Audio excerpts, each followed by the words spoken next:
21 Saudi Arabia main card right now. 3 5-minute rounds in the lightweight division. Introducing our first warrior. Fighting out of the blue corner. This man's a mixed martial artist with a professional record of 2 wins, no losses, and 1 draw. He stands 174 centimeters tall and weighs already 69.6 kilograms. Representing Sonic Squad and fighting out of Yokohama, Japan. Give it up for the silent sniper, Issei Moriyama.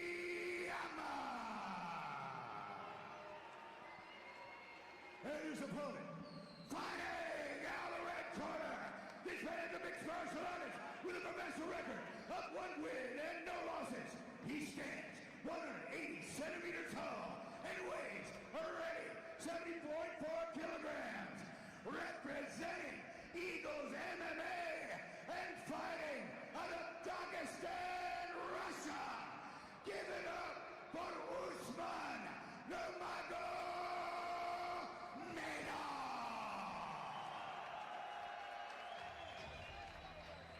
Your referee is Helmi Landosi. See Usman Nurmagomedov holding the Saudi flag as well. Getting the crowd on his side. Not a bad tactic at all. Get on side with the home fans. Round 1. Touch your gloves and here we go, gentlemen.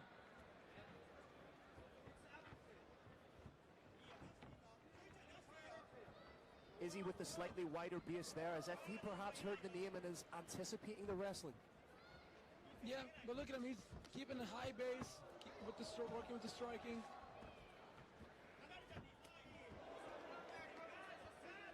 He's really illustrating that he's not just a wrestler with those kinds of kicks. Yeah, I mean, he's the taller fighter, bigger fighter as well. He's keeping the distance, working those long punches, straight punches, and those high round kicks as well. He's definitely tall for a lightweight fighter. Tall for a lightweight fighter and taking full advantage of it with that upright stance. The stance does leave you open to being taken down. You may not be afraid of being taken down. In the meantime, he's throwing beautiful shots. I like the way he threw that moving backwards. Moving backwards, he's illustrating that he can throw his strikes. He's not just covering up when he's moving back.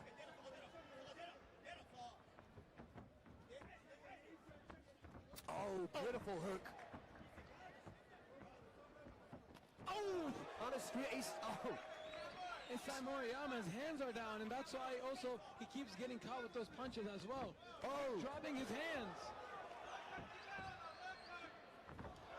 Kick down from Nurmagomedov inside the closed guard right now of Izzy Moriyama.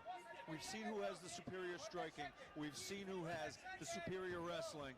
For Moriyama to prevail in this fight, he needs to show some unbelievable submissions. Look at that exquisite grip on the wrist from Nurmagomedov.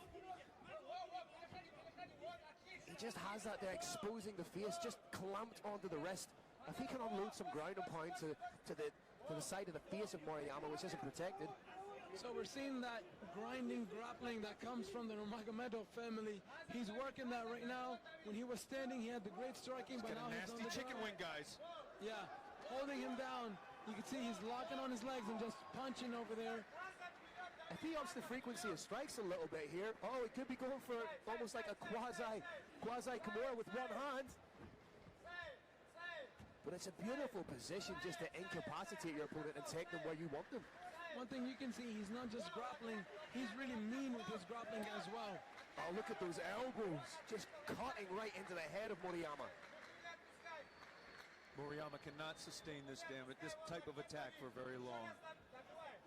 Really impressive technique on the ground and on stand-up for a 20-year-old as well, doing his second fight in professional MMA. Has he still got a hold of that wrist? That chicken wing has not let go. That's beautiful. Watch where they possibly set up a head-on triangle here. Oh! Good work from Moriyama to scramble. Big respect to Moriyama. That arm could have broken. A lesser fighter, that arm could easily have broken. Oh, crucifix position, but great scrambling work from Moriyama. Right in front of us here. Big takedown from Nurmagomedov. Was right in that half guard position. Grabbing that hand from the bottom, look at that. That's beautiful technique, really beautiful technique, and just landing relentless ground and pound. I mean, that just shows you the Dagestan culture where they start fighting and learning how to fight when they're kids. So, I mean, once he reaches 20 years old, he's maybe been training MMA for 15 years already. So he's 1-0 in professional, but he looks like a professional that's been there for a long time. I've got to go back to somebody like Vitor Belfort at 19 to remember when I saw anyone this season this young.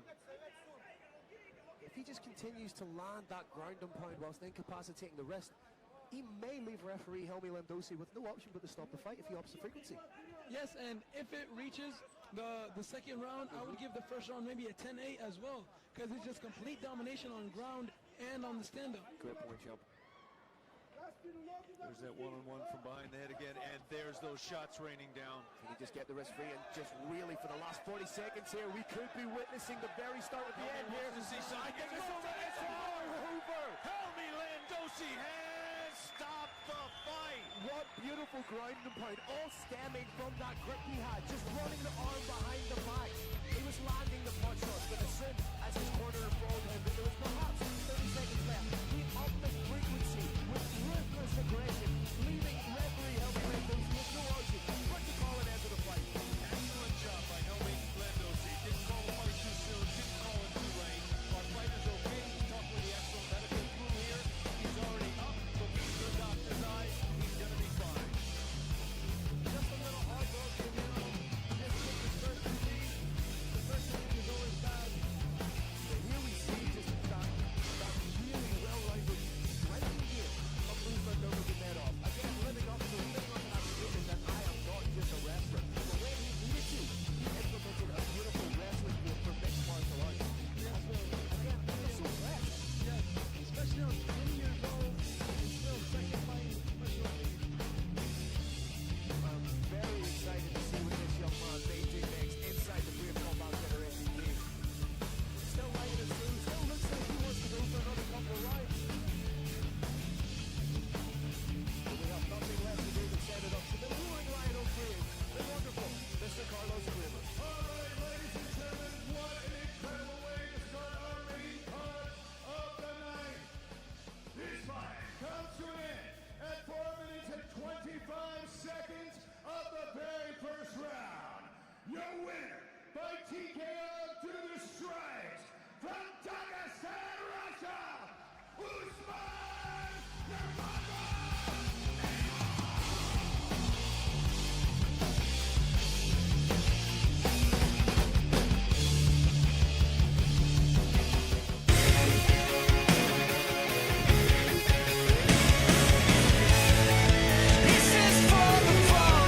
Ladies and gentlemen, we're starting our historic night with our classic first battle. 3 5-minute rounds in the bantamweight division. Introducing your first warrior. Fighting out of the blue corner. This man's a mixed martial artist with a professional record of 5 wins and 1 loss. He stands 173 centimeters tall and weighs a ready 61.6 kilograms. Representing Team Lakai and fighting out of the Philippines. Put your hands together for Harold, the artist, Bonadio.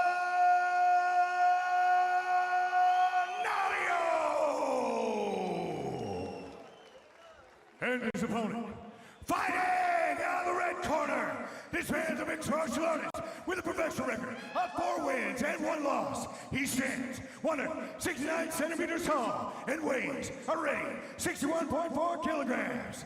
Representing KHK MMA out of the magnificent Kingdom of Bahrain by way of Russia. Please welcome Gamzat Magomedov.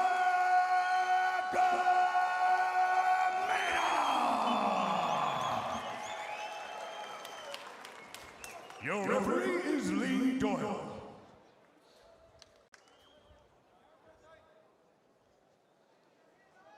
Seconds away, Phil. There we have it.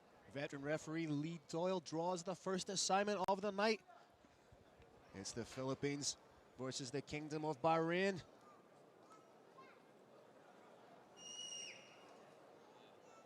And in the immortal words of the Joker, here we go.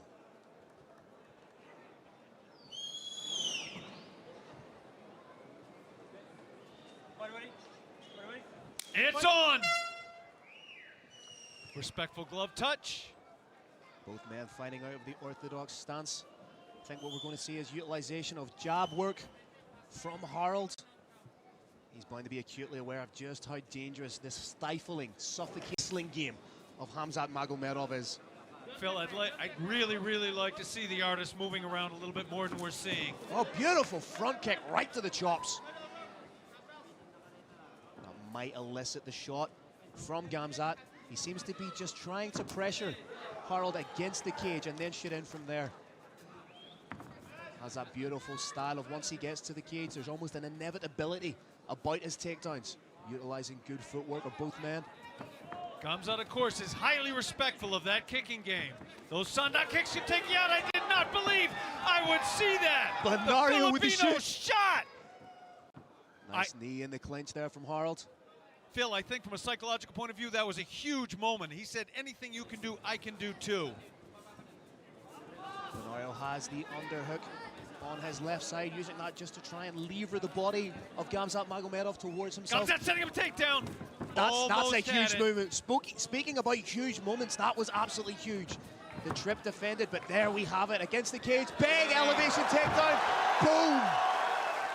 Beautiful from Magomedov, and this is where he really shines. This is where we see the beautiful, nuanced wrestling that he hones at KHK MMA in Bahrain. Benario does have guard. That guard is not completely passed. Be interesting to see what he does with it. Utilizing the knee shield well. May use that to create a little bit of separation, but Khamzat just keeping him honest with those punches to the body and free him off elbows. Benario's head position is very smart. He's got a knee shield in, but he's keeping that head in close. And I believe there was some accidental contact with the groin. The referee hasn't is not stopped it. going to stop it. That was not an illegal blow. Oh, Benario has tapped out. Tap due to strikes, tap due to strikes. There's something not right there with Harold. But Khamzat Magomedov doing exactly the right thing. You fight on as long as the referee tells you to do so. Landed some heavy ground and pound and elicited the tap from Harold the Artist Benario. It's conjecture on my part, Phil. I think there was perhaps a slip of the cup, but that was not an illegal technique from Khamzat Magomedov. He did nothing wrong. The referee did nothing wrong. In the absence of an illegal blow, you cannot stop a fight simply because a fighter's in pain and asks you to. In fact, you cannot stop the fight. But he showed what a gentleman he was by looking to the referee first. He got the go-ahead from the referee, and then, in keeping with the rules of mixed martial arts, went on until the referee called an end to the action. Khamzat is a product of KHK MMA. He shows great character. You're seeing it right here. He's embracing his opponent. Phil, nobody did anything wrong there. It was an accident. Accidents happen. An accident did happen. The fight is over. Khamzat Magomedov is our first winner of the night. Runs his professional record to now 5-1 with 3 wins by way of finish. Fantastic way to cap off the year for the young Dagestani-born man representing the beautiful kingdom of Bahrain. I have seen this before, Phil, without getting into too much detail. I believe there was a cup slip. Phil, let's have a look at the replay, brother. Perhaps Should be coming up momentarily. Perhaps we can see exactly where the slip-up occurred.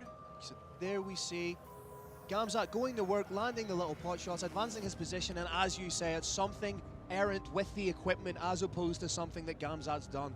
He looked to the referee, showed what a gentleman sportsman he is. Referee gave him the nod, and he continued to land that fight-ending ground and pound, eliciting the tap due to strikes.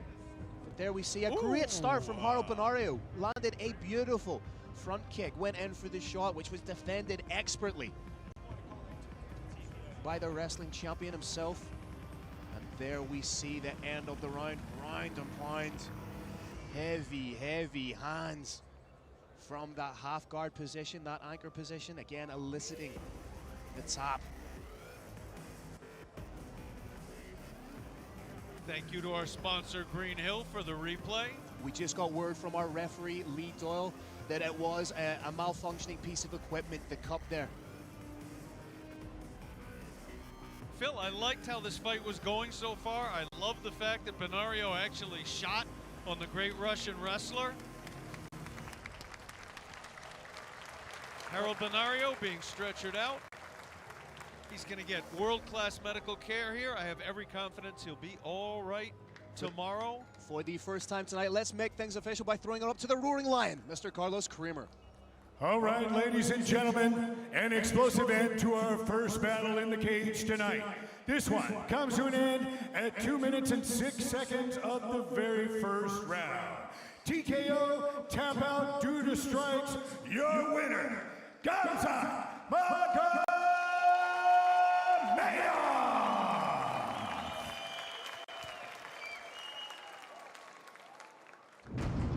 There we have it, ladies and gentlemen. First fight in the books.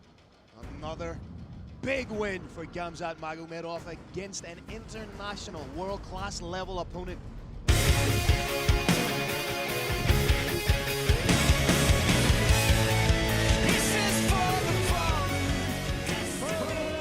In the super lightweight division, introducing your first warrior. Fighting out of the blue corner, this man the mixed martial artist with a professional record of 8 wins and 7 losses. He stands 185 centimeters tall and weighs a radiant 75.3 kilograms. Representing Bali MMA and fighting out of Lebanon. Put your hands together for Yusuf, the Silverman.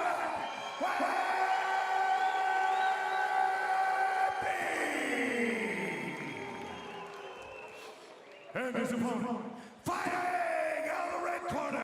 This man is a mixed martial artist with a professional record of 9 wins, 3 losses, draw. He stands 178 centimeters tall and weighs a ready 75.2 kilograms. Representing KHK MMA in the magnificent Kingdom of Bahrain and fighting out of Egypt. Put your hands together for Ahmed the Butcher Amir.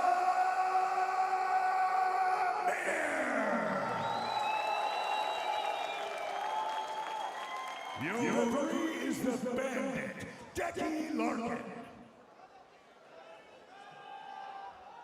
For the first time tonight, Decky, the Bandit Larkin. One of the premier referees in not just Irish, European, but in world mixed martial arts.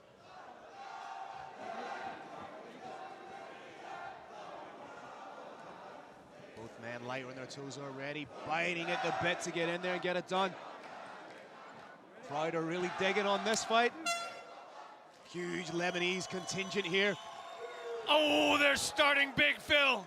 No feeling out here. Beautiful double leg takedown from the Butcher. Huge moment now, Phil. Can he pass that guard? If he ends up in touch, no, he cannot. He's in on a guillotine. Is Webby in on a guillotine? He seems to be slowly working for that. Has that knee shield in. Almost guillotine guard. No danger yet. There's just a single arm. Arms are not connected. Intelligently trying to get his back against the cage and work up. Very close to his own corner. Just relentless wrestling here. This will be huge for Yusuf Webby. Were he able to get back to his feet? Intelligent work from Ahmed Amir just to hook the leg, to take that limb out of play as Yusuf Webby tried to get back to his feet. See Webby slowly trying to work methodically for that guillotine choke. Ahmed Amir wise to it. He's not in danger at the moment. Has those hands clasped. May let Webby up just enough to score the double. Guillotine defense is now strongly in place. There is no danger from that choke at present. That's a strong back. Textbook defense from Ahmed Amir. Straighten that back up, shoot that neck up, look at the ceiling. Prevent your opponent from clasping those hands together. Webby holding on to it though, but beautiful work from Ahmed Amir to take the back. Back take, Phil. Huge moment now if he can take him to the ground, which he did. Drag takedown, but rule from Youssef Webby, trying to roll in and reclaim a little bit of guard, trying to get the space. It's exactly as I was saying during the introduction, Ahmed Amir has this beautiful, succinct ability to shut down the offensive jiu-jitsu. One hook in, Phil. Shutting down the offensive jiu-jitsu of his opponent and parlay that energy into his own offense. Momentarily imparts her, now again takes the back, softening up the strikes, may look to scoot the hook in. Webby needs to turn in, momentarily thought about the figure four grip on the arm. Splits the base ever so slightly. There was a little confusion there about the hand on the ground rule, Phil. We do use the unified rules, the new version of the unified rules. The hand has to be supporting the weight, can't be just a finger. This is exactly where Ahmed Amir wants this fight to take place. Knows how dangerous the strikes of Youssef Webby. Of course, moved to Thailand at the age of 17. Very smart work from Ahmed Amir. Knee the kicking leg, the main kicking leg of the striker, so that he doesn't have as much pop in it. And you can hear the thud from those knees to the thighs. This is a very unequal striking battle right now. Those are brutal. Knees to the back of the leg, to the hamstring and the thigh. It's an intelligent investment for later rounds. Momentarily thought about the shelved takedown there. Webby does not have the distance he needs to land that elbow effectively. They're essentially tricep strikes. They don't have the leverage to cause much damage. That knee, on the other hand. Webby looking at the referee as if to say there was inactivity, but those knee strikes to the thigh count as activity. A little bit of frustration being worn on the face of Youssef Webby right now. We've got a hook in, Phil. The beginnings of a choke. Hook replacement on the other side. Using that seatbelt grip beautifully. Phil, the Butcher is brilliantly shifting between striking, submission, threatening, and his wrestling. Webby now wants to pass that arm to the other side. He has now successfully passed the arm. He's out of choke danger, and beautiful, absolutely beautiful sit through from Youssef Webby. Oh, he caught him from his knees. What an unorthodox jukebox Youssef Webby is. Nice heavy sprawl. I wouldn't be surprised if we see a little bit of separation here from Webby. Does well to get the double underhooks and bring Ahmed Amir up to his level. Youssef Webby back in the game. 20 seconds left to do something telling and perhaps steal a little bit of this round. Lovely level change from Ahmed Amir. Youssef intelligently tries to dig in for those underhooks. Takedown will be huge for Ahmed Amir right now. There we have it, first round in the books. What an entertaining round, Phil. Seriously entertaining round of mixed martial arts. I think we both like that one. 10-9 for the Butcher, correct? I think that's fair, although there are serious positives for Youssef Webby to take in that round. Beautiful sit through to momentarily take the back of Amir and then land some beautiful strikes of his own. From his knees, he landed an absolutely beautiful right hook. As I said, incredibly orthodox, but incredibly entertaining.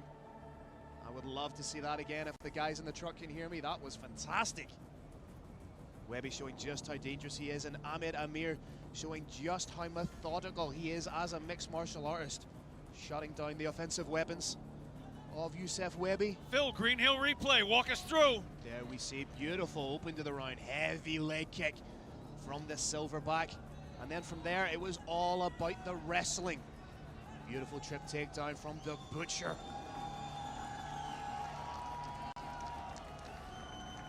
Here we see the roll and potential sit-through. I think we're going to see the sit-through here from Webby. Nope. You're just going to have to take my word for it. It was beautiful. Round two, big smile on the face of Youssef Webby. He is loving this. Opening up with the strikes. I think we're going to see a little bit more distance management here. Youssef Webby is dangerous with those hooks. There's only so many of them Ahmed Amir can take. Caught one flush there, but wore it very well. Wore it convincingly. Phil, I'm loving Webby's unorthodox striking. Oh! That was an orthodox super move. Did not work. Webby in on a double underhook, denied. Heavy use of the whizzer. Beautiful from Ahmed Amir. Uses the whizzer to his advantage. Now in the dominant position. Webby still in it. Has a reverse hook in. And Webby is down, man down. This is where someone like Ahmed Amir thrives. The butcher trying to carve Webby up. Oh, heel hook attempt. Into the heel hook. May chase it's out. it.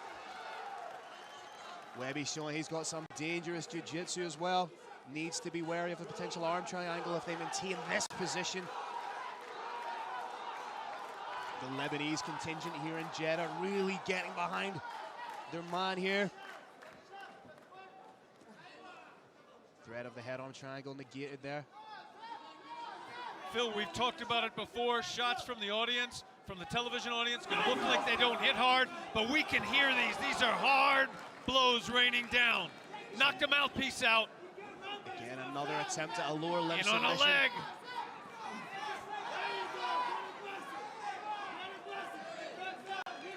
Smothering work here by the butcher. Impressive work, too, from Webby. He is in this the whole time. Decky putting the mouthpiece back in. Fights on.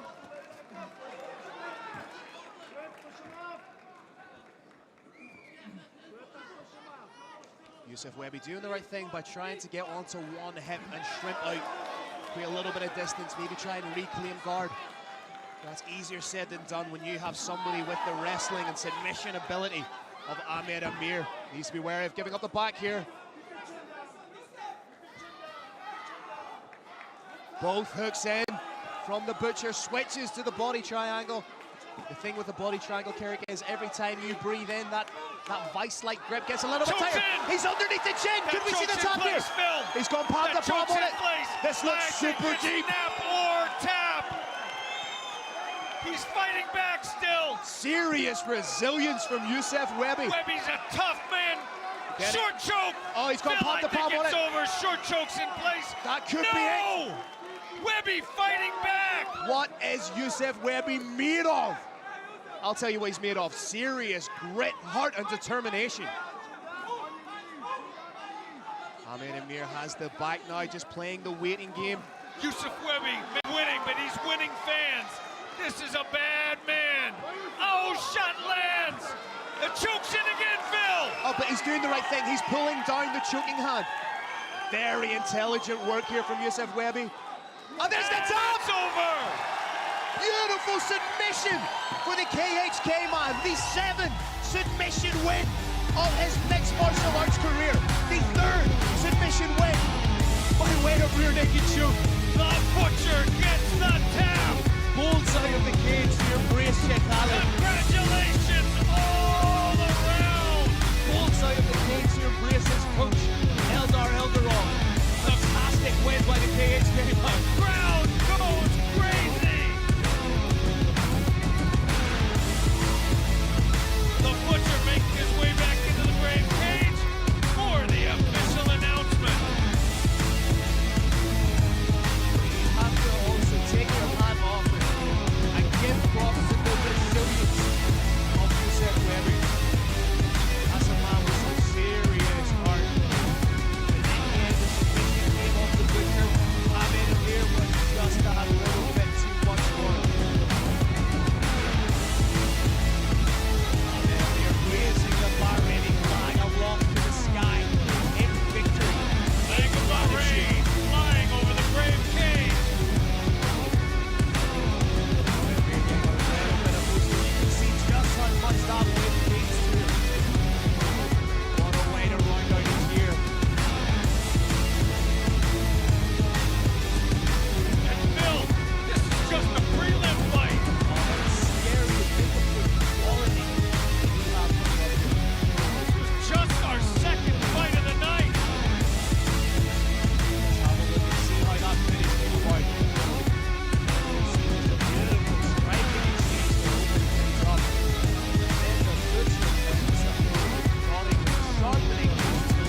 bout of the evening.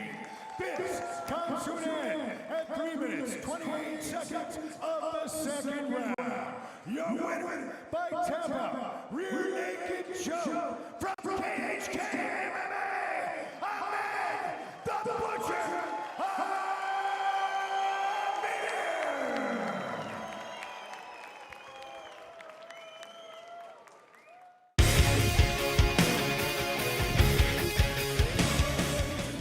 Saudi Arabia, we are ready for our next classic battle. 3 5-minute rounds in the lightweight division.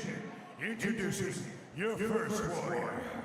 Fighting out of the blue corner, this man is a mixed martial artist with a professional record of 4 wins, 1 loss, and 1 draw. He stands 190.5 centimeters tall and weighs a record 70.4 kilograms, representing Team Space and fighting out of Waltham, England. Give it up for Sam, the Future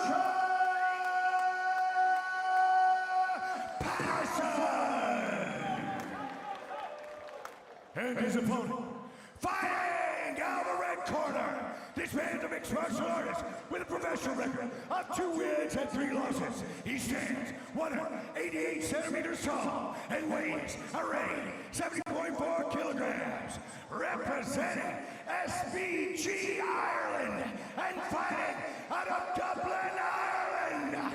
Give it up for Kian, the Warrior.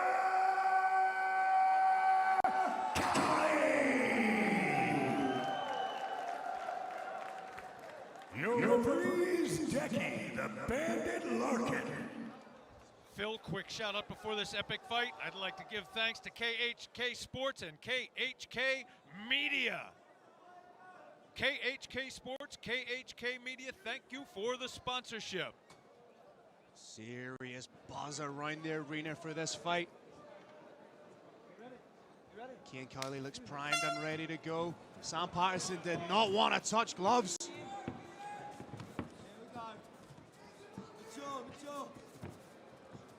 Cian, the Warrior Cowley, stalking. Leg kicks so far opening up from Sam Patterson, giving Cian Cowley something to think about, taste of his own medicine. Cian Cowley's been kicked a few times before. Oblique kick. Cian looks calm in there, utilizing some lateral movement this time. It's nice to see that progression in his game, not just stuck in that tie mode of going back and forth. Push kick from Sam Patterson.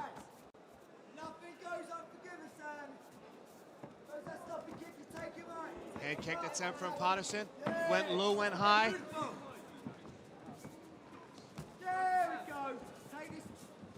Sam Patterson landing the majority of the leg kicks. Cian Cowley yet to get off the mark with those leg kicks.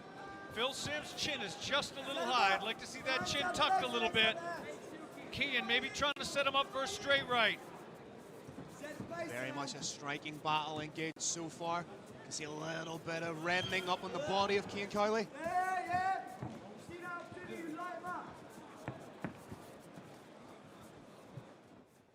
Cian Cowley as calm as you like, just looking through the eyebrows, keeping the chin down. High guard from the Muay Thai practitioner who's parlayed into a well-rounded mixed martial artist. Cowley thought about scooping the leg. Low kick to the calf from Sam Patterson. Cian Cowley edging ever closer with those leg kicks. Brave Nation, he is not throwing very many shots, but he is fighting out here. He's taking in an enormous amount of information from his opponent. When he feels like he's got enough information, he's going to let it go. Essentially what he's doing right now is downloading the data, trying to get the read. That's a big leg kick from Cian Cowley right there. Sam Patterson replies.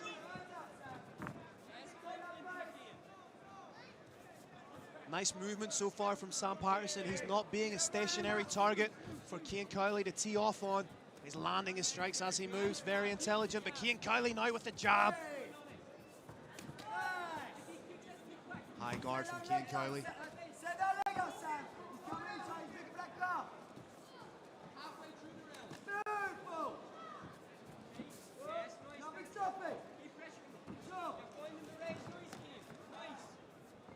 Sam Patterson so far, he's the one that's landing the majority of the lower limb strikes.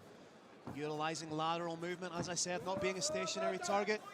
And Cian Carley just needs one opportunity to tee off with that leg kick. Brave Nice Nation. work from the jab there from Sam Patterson. Sam Patterson is brilliantly using distance management. He's popping into his striking range, launching shots, and then popping right out again before a counter's possible. If you can control the distance between you and your opponent, it's a massive advantage in the fight. Those jabs are getting through for Sam Patterson. Like he's doing, he's keeping that jab quite low, so it's popping up at an upward trajectory, just out of the eye line of Cian Carley. Carley tries to come over the top.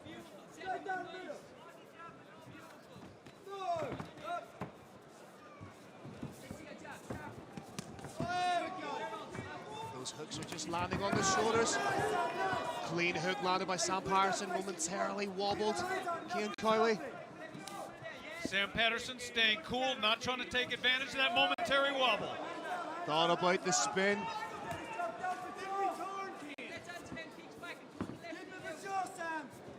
1 minute, Brave Nation. 1 minute left in this round. Nice straight shot from Sam Patterson again. I'd like to see Cian just up the offensive output a little bit.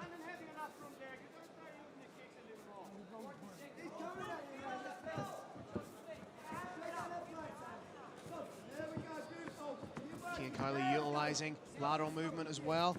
Lessons learned from his last fight.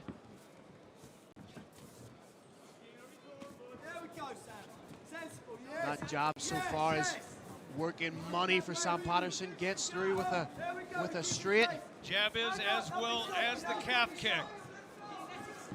Sam Patterson is very ably controlling distance between the two fighters, stepping into where he can land long shots, possibly the calf kick, and then circling away out of range. It's wonderful cumulative work from Sam Patterson. He's not loading up on his shots, he's just landing volume, doing a little bit of chit-chatting to Cian Carley.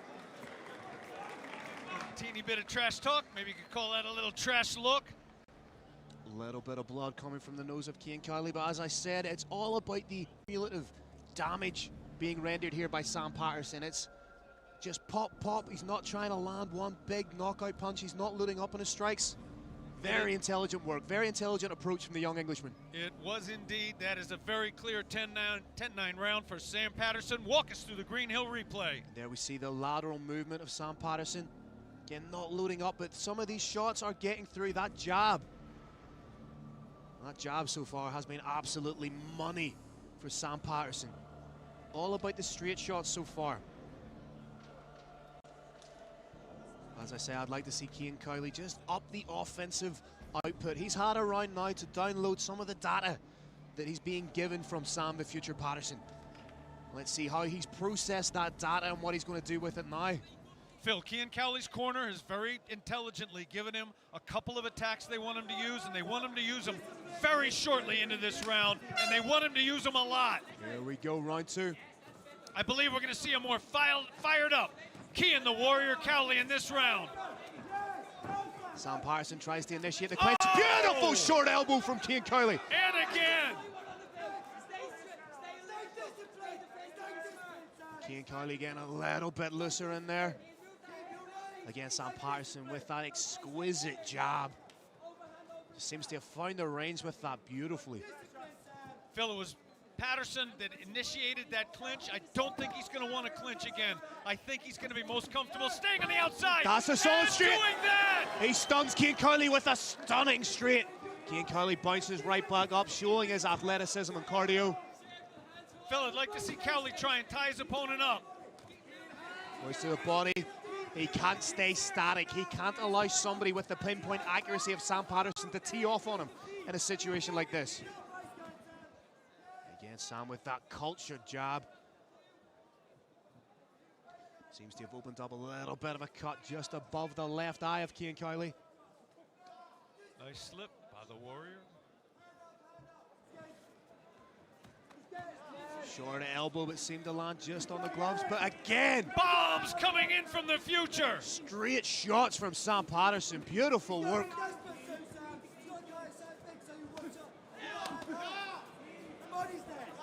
Sam Patterson upping the output now, putting a little bit more behind the 2.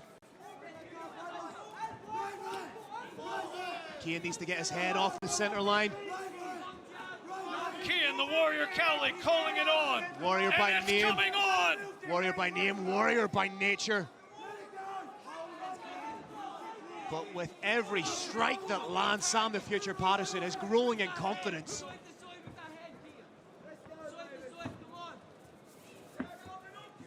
Cian may be moving the body, but the head so far has been very much a static target. Old Muay Thai habits seem to be creeping back in for the Warrior.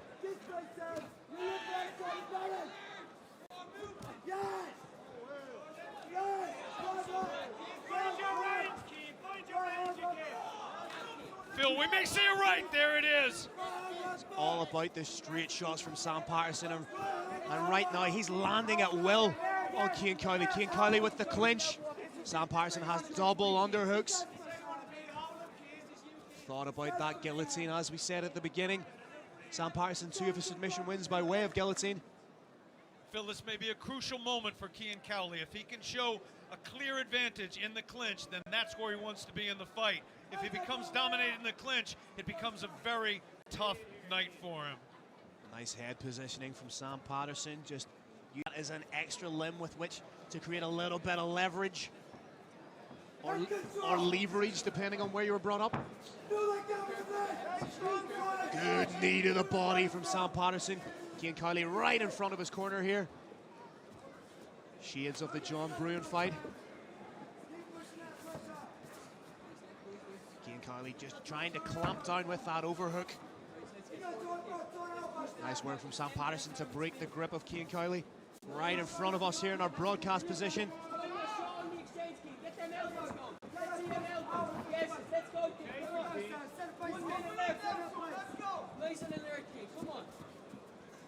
Remember, Cian Cowley can end a fight at any second, but he is weakening. His reflexes are visibly slowing down in front of us. As we say, throughout so far the 9 minutes of this fight, Sam Patterson has just grown exponentially in confidence, landing that jab and straight at will.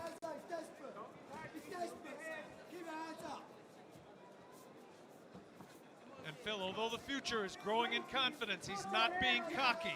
He's sticking to the game plan that's winning it for him.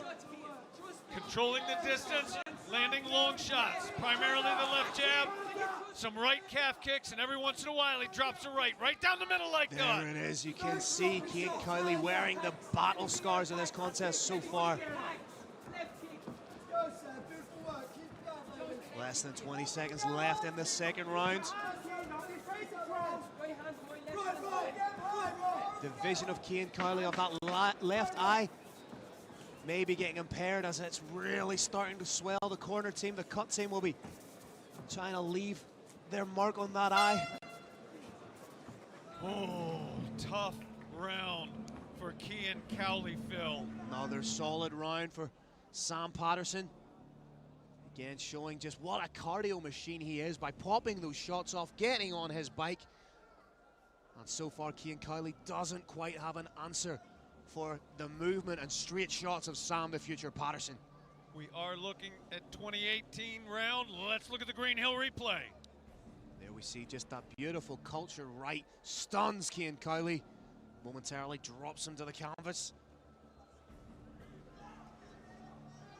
And again, that right hand just creeps through those gloves. I think that guard of Cian Cowley a little bit more akin to a kickboxing or Muay Thai guard where you have the protection of the bigger gloves. Exactly, Phil. If you're wearing 12 ounces or for amateurs 16s, the 2 hands in front of your face protect the entire head. That's not the case with 4s. Sam Patterson shouting down Cian Cowley, saying, "One more, let's go." Final round, here we go. Touch of the gloves. Both men have earned one effect. That's a little bit better from Cian Cowley. Moving the head side to side. Now. Getting his head off center line. Should be less vulnerable to those straight shots.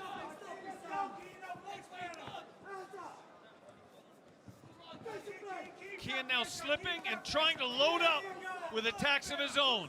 Expect Kian to pop his head to the side and then lunge forward with either a hand or foot attack. Oh, he got caught with another straight shot. Double underhooks and takedown for Sam Patterson. That's huge.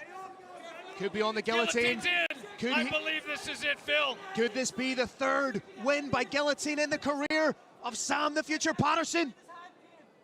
Switches to the power guillotine, and there's the tap! It's over. Ladies and gentlemen, the warrior, Cowley is out on his feet. We may have just seen the future become the present with that kind of performance. Beautiful striking finishes with the third guillotine win of his career. Sam, perhaps the present, the right now, Patterson. And Phil, brilliant refereeing is not appreciated enough. Decky Larkin does it again. Perfect stoppage. Gave his man every opportunity to try and get out of that hold. When his lights went out, it was over. Let's look at our Green Hill replay, Phil. And you can tell just what an intelligent, what a safe stoppage that was from Decky the Bandit Larkin, because Cian Cowley just asked his coach what happened there. That tells you what a good stoppage it was. But here we see the clinch initiated by Cian. Double underhooks from Sam Patterson, and from there he used those beautifully long limbs to cinch up another guillotine choke.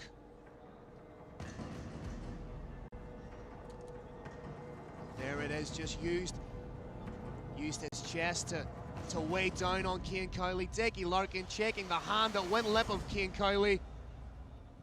Sam the Future Patterson runs his professional mixed martial arts career to 5-1. Carlos Kramer, make it official, my friends. All right, ladies and gentlemen, another explosive finish inside the Brave 33 Saudi Arabian cage. This one comes to an end at 48 seconds of the third round. Your winner by guillotine choke, Sam the Future Patterson.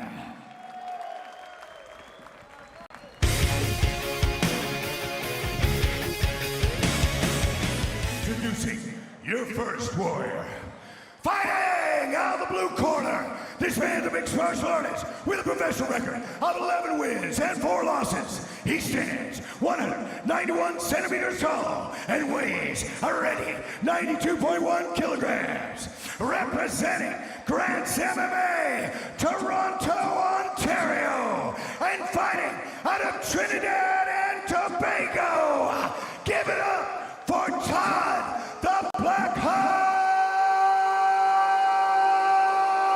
Stout! And his opponent, fighting out of the red corner, this man's a mixed martial artist with a professional record of 9 wins and 3 losses. He stands 183 centimeters tall and weighs already 92.5 kilograms. Representing Icon Genève, Bulgarian top team, and fighting out of Algeria. Give it up for Mohamed Lambiance Sahib Malaum.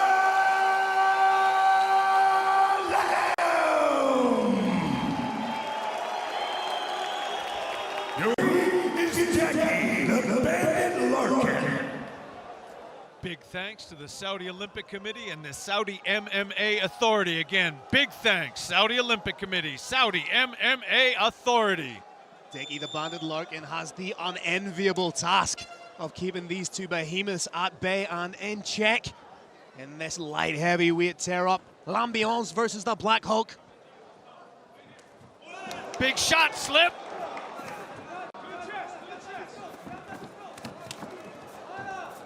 Big bombs being thrown by both men. Bodies slapping together like a car crash. Lambiance initiates the clinch. Over-under position for both men. Todd Stout trying to work off the cage, sneak out the back, use that whizzer to pop down. Digging in for an underhook. It's an intelligent approach so far from Lambiance. Try and suppress the frenetic start that the Black Hulk is known for. Very intelligent start to the fight by Lambiance. does not want to stand and trade with the Black Hulk. However, L'Ambiance now has to do something against the cage, land a few more shots than he is, or the referee will break them apart. Level change, but Todd Stout wise to it, digging in for that underhook, trying to raise the level, Oh, landing huge elbows. Down. Stout defending well. L'Ambiance, very durable, took those elbows to the head, used them to get in on a single. Todd Stout needs to get that foot out or he'll be in danger of the single leg or the leg reap. Nice wide stance, but you can hear those body shots crushing into the ribs of L'Ambiance. Hulk smash! As we say, intelligent approach from Mohamed Sahib Malem, scores a big takedown. Something we haven't seen so far in his brave career is the wrestling game of Todd Stout. Huge moment for L'Ambiance if he can keep him down. Todd Stout now wants to rise back up to his feet. Nice ground control, just taking away one of the most devastating weapons that Todd Stout has. That being the striking arsenal. Pivotal moment. Black Hulk back up on his feet. Nice work from Todd Stout. Has the double underhooks. May implement a trip takedown of his own or use it to disengage and get himself back into the center of the Brave Arena. L'Ambiance continues to strike. Switch of position from Todd Stout. Touch the body, touch the body. Phil, we're going to get a real test of the relative endurance of these two. This is hard work they're going through, and these are big men. As I so often say to the uninitiated, it may look like not a lot's going on here, but these are two. This is what happens when an immovable force meets an unstoppable force meets an immovable object. Two forces colliding, wearing upon one another. This is a grueling test of endurance, and the fighter with the better endurance is going to emerge from this clinch clearer, sharper, more focused. As we say, the lactic acid really starting to build in the arms of both men. Will they still have the same amount of pop? Will they still have the same concussive power should they break? Minute and a half, you're making him control the round by doing nothing, Todd. You're letting him control the round by doing nothing. Todd Stout breaks. This is exactly where he wants to fight. Will L'Ambiance try and tie up again, or will Todd Stout be able to maintain the distance, control the ebb and flow of the fight? Oh, huge uppercut from L'Ambiance. Monster shot from L'Ambiance. Sacre bleu.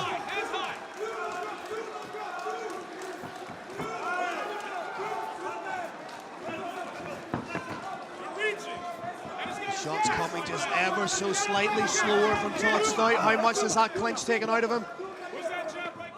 Big overhand from L'Ambiance. Todd Stout in stalking mode. Maybe trying to set up a big straight. Big overhand again from L'Ambiance, but Todd Stout just took it. Good head movement from the Black Hulk. We've got a clear game plan on the part of Mohamed L'Ambiance Saeed Malam. He's gonna try to land the big right hand. Big shot from Stout, who then began to work the body. Tie up again from L'Ambiance.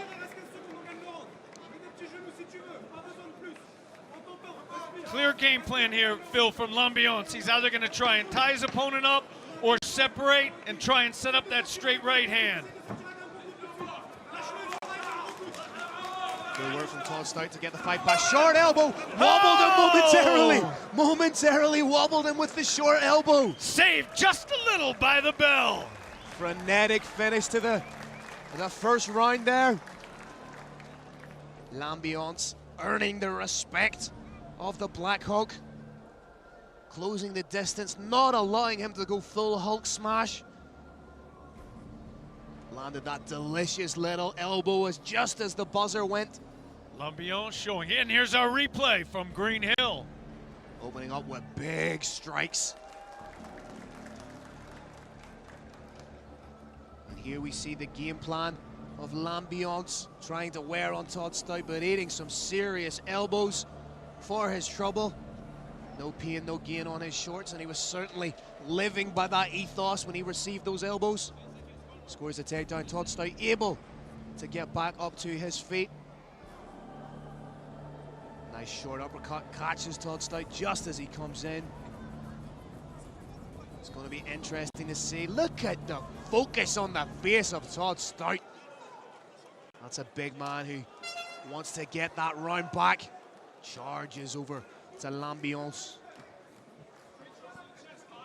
Phil, I was very impressed. L'Ambiance did not take a chair, did not take the stool in between rounds. He stayed standing. It's an impressive sign of his conditioning. Stout doing a little bit of stalking now. Oh, listen to the slap of that overhand, but again, the granite chinned Todd Stout takes it. Todd Stout doing a great job of trying to cut off the cage as much as possible. L'Ambiance trying to set up that right. There it was. Todd Stout actually initiated that clinch, but L'Ambiance was the one who's now controlling it.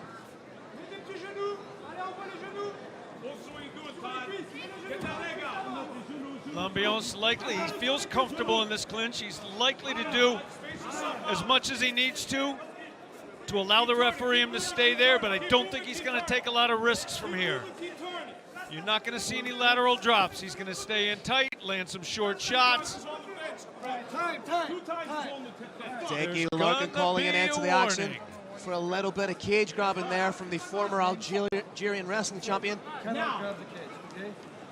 Making it explicitly clear that if it happens one more time, he may take a point. He does the right thing by taking the position away from the offending fighter, and this could be the best thing that's happened in the fight for Todd Stout. Once again, L'Ambiance has been warned, if he holds the cage again, Decky Larkin will take a point away from him, and I guarantee you, Decky Larkin wasn't lying. Burst forward there from the Black Hulk.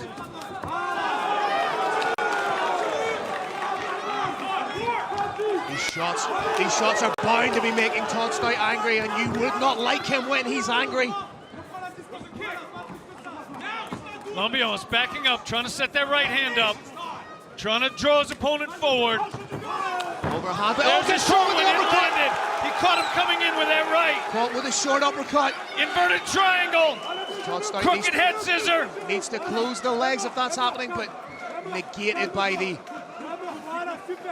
former Algerian wrestling champion, the current BJJ blue belt. Can Todd Stout make his way up to his feet?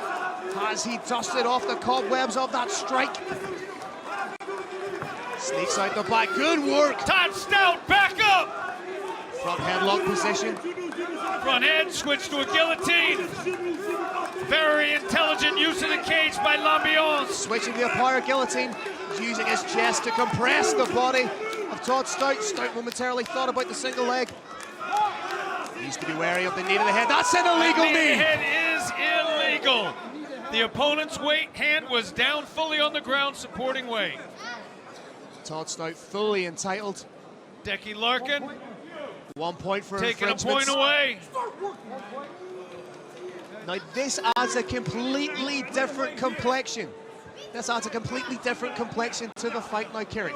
This fight now could be potentially going in as a 9-9 round. Depending on how Todd Stout does in the remaining 2 minutes, 10 seconds, this could be a 10-8 round. Bring him here. 3 shots. No glove touch. No love in these gloves. We're going to continue to see L'Ambiance try and set up that right hand. Little bit of venom now in this fight, little bit of needle. Mike, you are working, man. You got a minute, 2 minutes, less than 2. Corner of Todd Stout calling for... Likes the Todd Stout's right hand up just a little higher. Left one just a little higher. There we go, hands are coming out. Nice lead hook, but gets caught with a lead hook from L'Ambiance. Oh, that's the right. He's eating some shots here. Down again. That's a huge takedown. Monster moment for L'Ambiance. But with that point deduction, L'Ambiance really needs to do something definitive.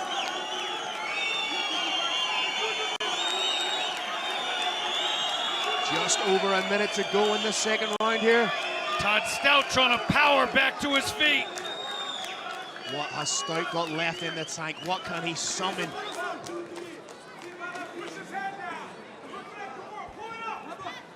Todd Stout, I can't quite see from our broadcast position, maybe trying to work for the figure four grip.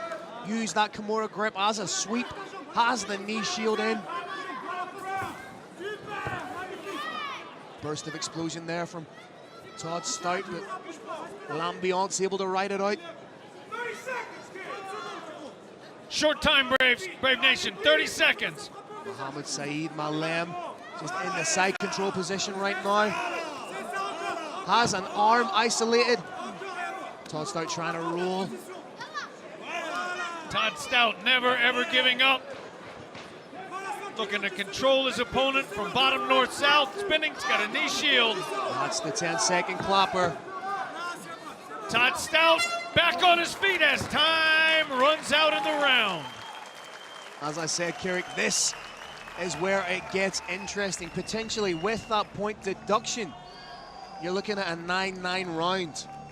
If we're saying that the first round went to L'Ambiance 10-9, we now have a 9-9 round. This fight's a lot closer. It is. We're looking at 19-18. Let's replay a little bit of the action. Charging forward is the Black Hawk. You see him there, but again, just wonderful positional control and reversal from Mohammed Saeed Malem. Here we see Todd Stout trying to get that striking arsenal in check.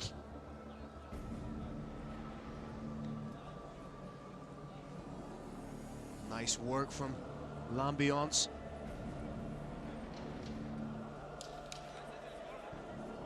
Then again, you see the nothing necessarily landing incredibly clean.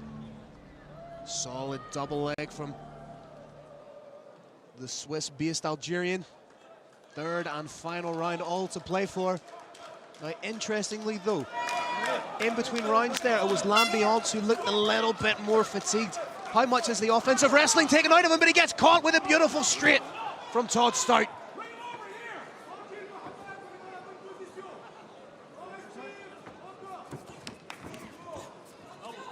Todd Stout clearly trying to separate.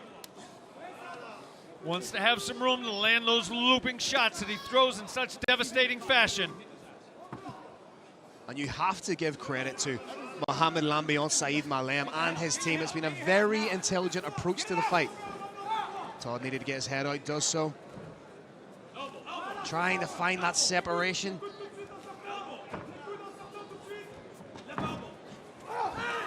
Jumping knee attempt from Todd Stout. Work now, work! You have no choice! His corner calling for work, calling. Take it down, take it down, take it down, tight, body lock! Stout's corner employing their fighter.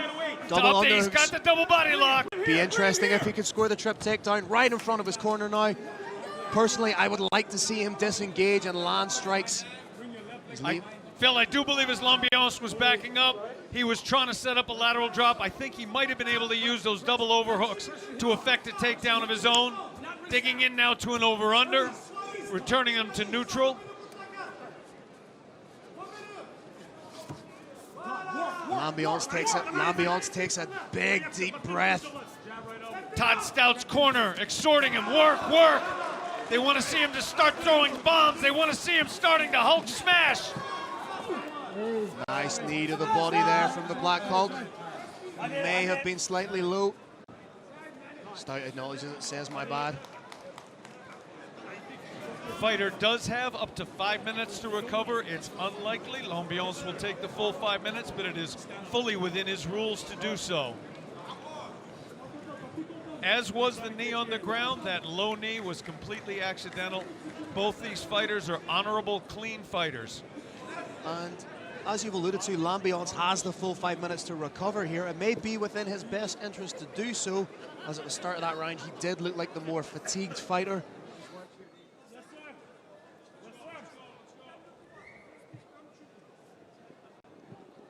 Malem indicating he's going to take a little more time. I think his corner told him slow it down. Don't jump right back into the fight. Take all the time you need. Could be a little bit of gamesmanship and veteran savvy from the 36-year-old. You can see the corner of Todd Stout telling him just to go It's on. Glove touch, respect has been earned. Black Hulk stalking. Lambiance trying to set that right up. The Black Hulk in Black Panther mode. Now wants to go full Killmonger.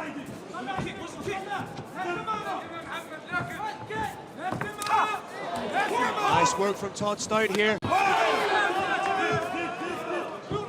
Can he steal a finish? A takedown would be absolutely huge here. And it happened. Potential triangle here if Todd Stout can get the leg out. If not, he needs to push leg away. is controlled. If not, he needs to push away and get back to his feet. Leg is passed and a cradle ride. If Todd Stout is to get anything out of this fight, he needs to get back to his feet. And he always does in short order. Belly's down, spins, face crank. Brutal face crank now from Lambiance. Face crank was denied. And on a Kimura. Todd Stout looking for that key lock. He's used it to successfully roll before.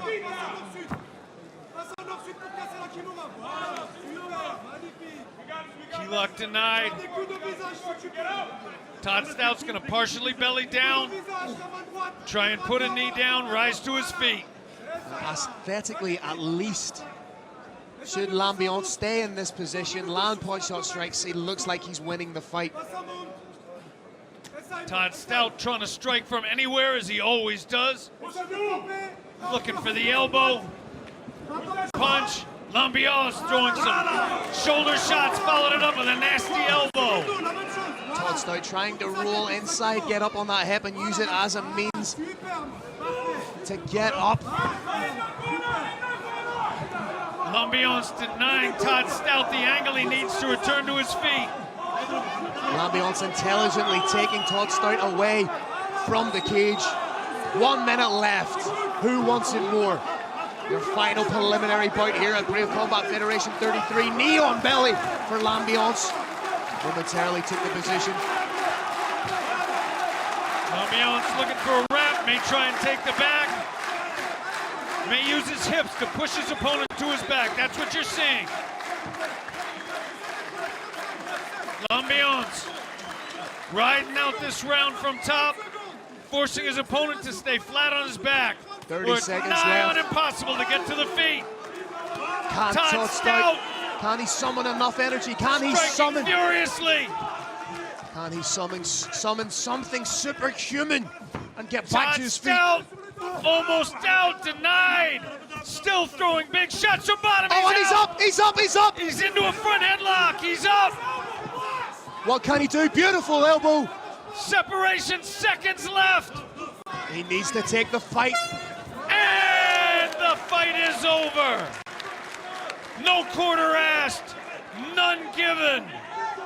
Both these men give absolutely everything in that bout. Hats off to them. A beautiful performance, beautiful wrestling from Mohamed Lambiance, Said Malem. And in the striking flurry, some beautiful work from the Black Hulk, Todd Stout. Monster congratulations and respect to both fighters.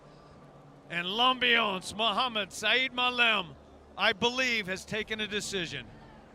It'll be interesting to see just how much of a factor that point deduction played into the judge's decision. But again, the wrestling and ground positional control of Lambiance may just be the most telling attribute, may just be the most telling factor in that fight, Kirik.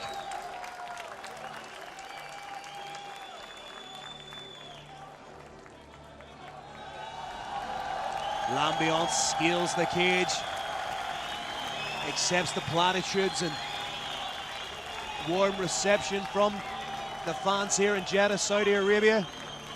Huge, huge pop from the crowd. Mohamed Lambiance. He believes he's done enough to win the fight. I believe Carlos Kramer has the judge's decision. He is in the cage. Let's bring it up to him to make it official. All right, ladies and gentlemen, let's give a round of applause for both of these warriors. After 3 rounds, we go to judges' scorecards. All 3 judges score the battle 29-27 for a unanimous decision victory. For your winner, out of the red corner, Mohammed Lambiance Sahid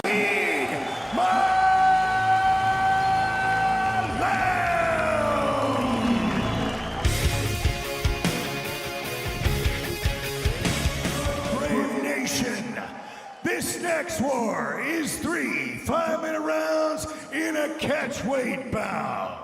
Introducing your first warrior, fighting out of the blue corner.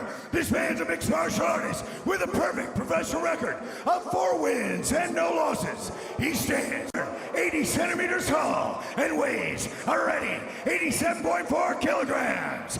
Representing OB Fight and fighting out of France. Give it up for Alexis the Storm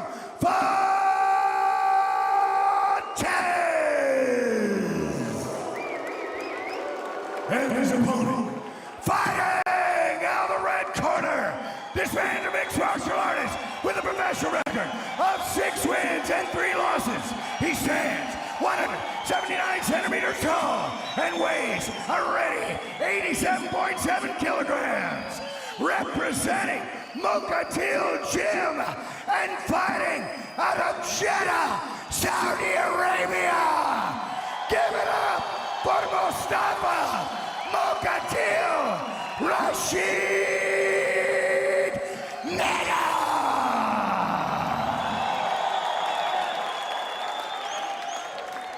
Your referee is Lee Doyle. Carlos Kramer putting a little bit of extra sauce on that one for his Keurig.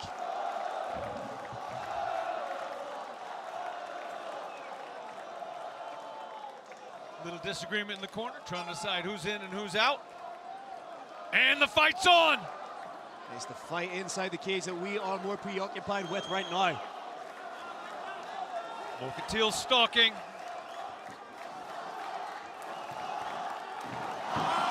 Takedown denied. Fontes trying to get in and take the fight where he wants it, which is quite clearly the ground, but he needs to be wary of the heavy hands of Mokatil.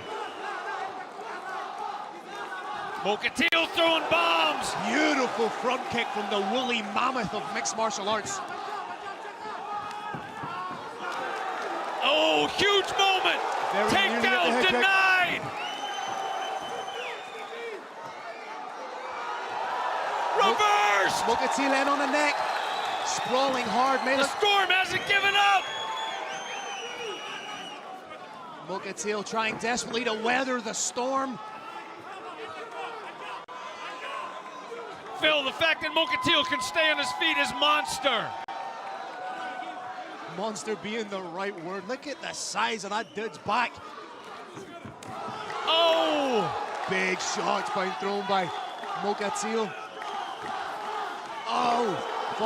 Fontes gets caught coming in. If he's going for those takedowns, he needs to set them up. He's creating chances for Mokatil by throwing those shots blind. Oh! Bombs coming!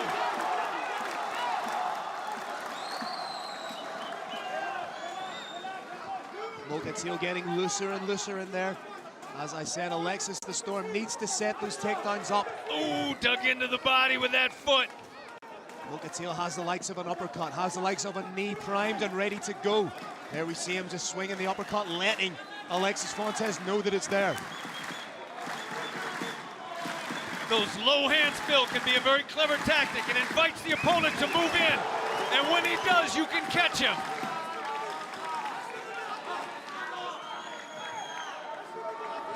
Oh! Flying knee attempt! Flying knee! The athleticism from the big man.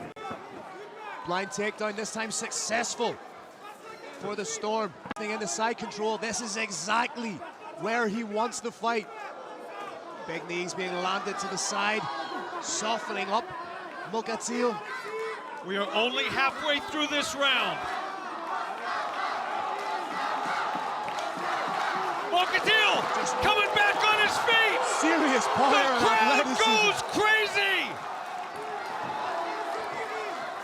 Mokatil doing the right thing by creating distance and inviting the shot from Alexis Fontes.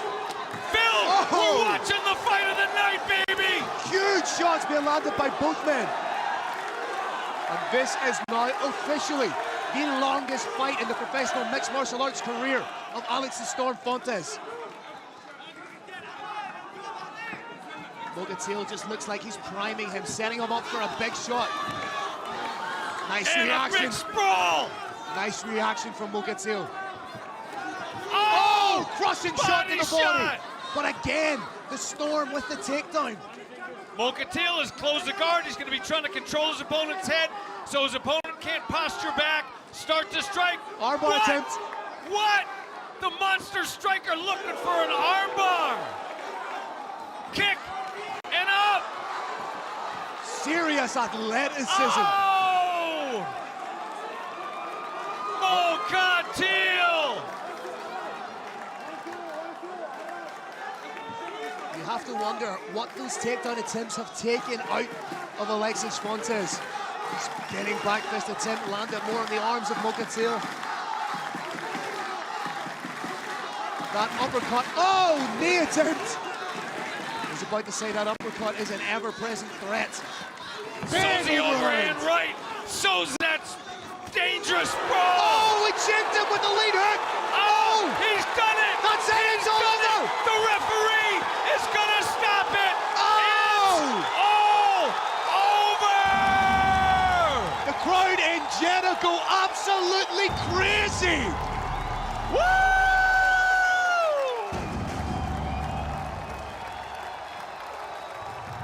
This atmosphere is absolutely electric. Mogatil dives into the arms of Sheikh Khalid. Outstanding win. Mogatil being absolutely mobbed by the people of Jeddah. What a huge win for Mogatil. The crowd here is going absolutely crazy. They are all aboard the Mogatil train. Next stop, first round KO victory.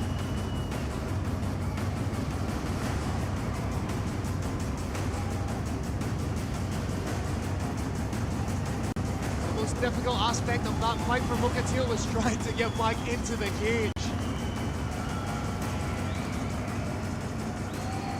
Nice show of sportsmanship there from both men. Alexis Fontes still so young in his mixed martial arts career. This loss to Mogatil could be the very defining moment of his career. No doubt he'll be back. All right, now Carlos Creamer's in the cage, which means one thing. Let's throw it up to him for the official.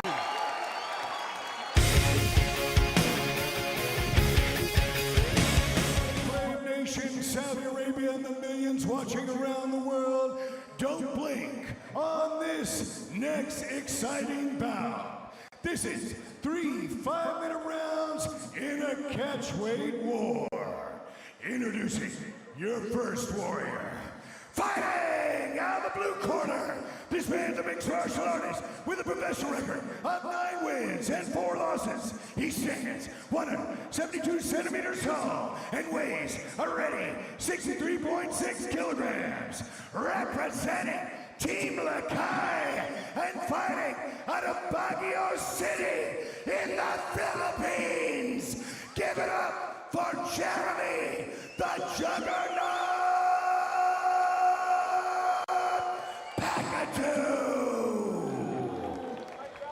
And his opponent, fighting out of the red corner, this man's a mixed martial artist with a professional record of 13 wins and 5 losses. He stands 170 centimeters tall and weighs a ready 63.5 kilograms. Representing Shooting Box Diego Lima and fighting out of Sao Paulo, Brazil. Give it up for Felipe.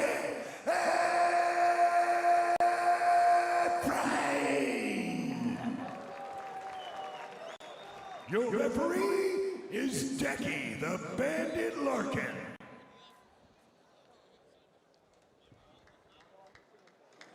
Quiet moments right before the fight begins.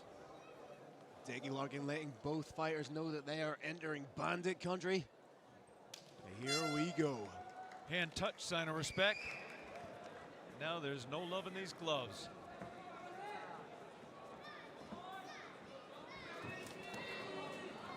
Both these men have incredible kicking arsenals. Jeremy Pakatu, of course, that Team Lakai Wushu Sanda style, mixes together the kicks beautifully with the wrestling. And Felipe Efrien, as dangerous a striker as you will see, as dangerous a finisher as you will see in the bantamweight division. Beautiful exchange from both men. Uppercut to hook combination from Jeremy Pakatu, but gets stung with a straight overhand from Efrien.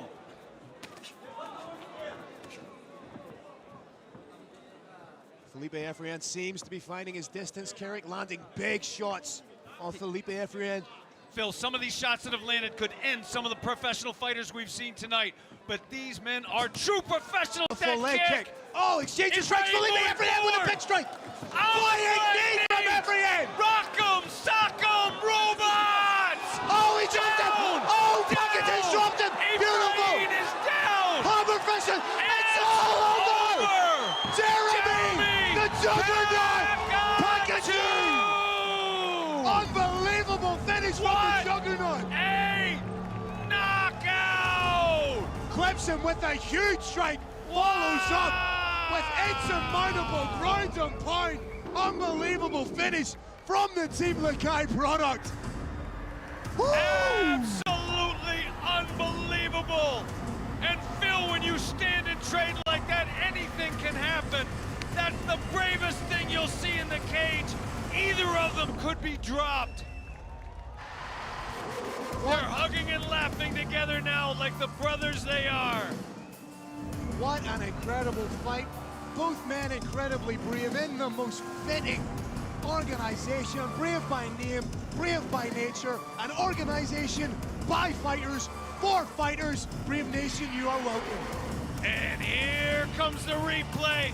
You can see them both exchanging. Shots are landing on both sides. Efrien moving in, but he gets caught. What does he do? He moves in with a flying knee. Still pressing, but when you press forward, you've got a greater chance of landing hard shots and a greater chance of being knocked out. That's what you saw. He's down on the ground. Jeremy Pakatu pressing the fight, raining down the hammer fist, and the referee, Dickie Larkin, wisely steps in and brings the fight to a close. What an extraordinary fight. Let's have Carlos Kramer make it official. All right, ladies and gentlemen, another incredible, explosive fight and finish. This one comes to an end at 1 minute and 9 seconds of the very first round. Your winner by TKO due to strikes from the Philippines, Jeremy the Juggernaut Pakatu.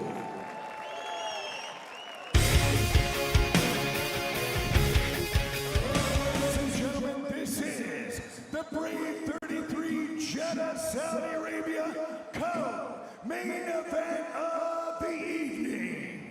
3 5-minute rounds in the featherweight division. Introducing your first warrior. Fighting out of the blue corner, this man is a mixed martial artist with a professional record of 3 wins and 1 loss. He stands 167.6 centimeters tall and weighs already 65.7 kilograms. Representing Team Fight Fortress and fighting out of Islamabad, Pakistan. Give it up for Zia, the Mashwani warrior.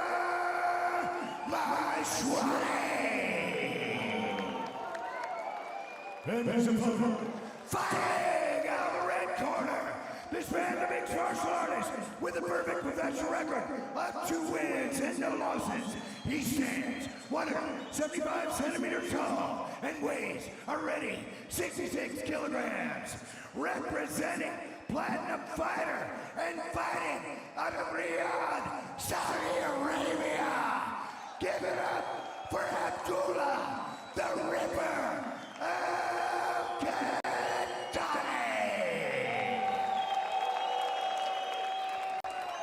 Your referee is Lee Doyle.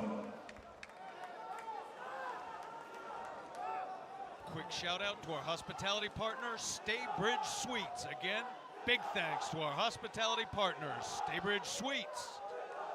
I had a great night's sleep last night. Speaking of being put to sleep, let's get stuck into this action where somebody best bring a pillow because I have a feeling someone's going to sleep.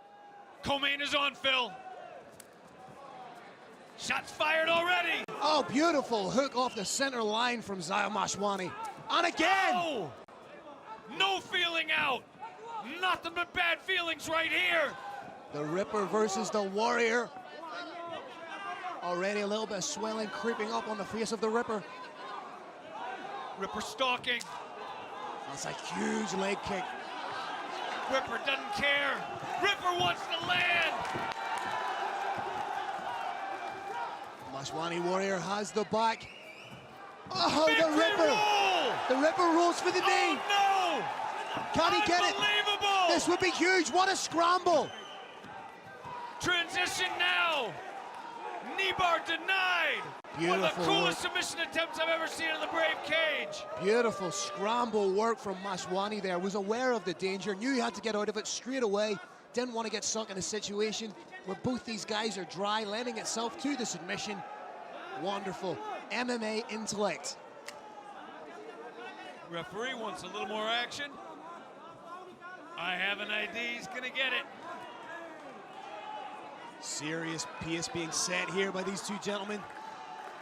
A little bit of a stalemate on the ground right now. Looks like both fighters may be content to hold on, wait for a stand-up. Mashwani just trying to slide that knee through. Maybe going to take the Looking for mount. mount. Needs to get a little bit higher. But that overhook from Al-Qatani's keeping him at bay for now. Switches to side control. I don't think he has enough space to go knee on belly and transition the mount. The cage may just be impeding his movement. Al-Qatani scrambles. But Mashwani says no chance.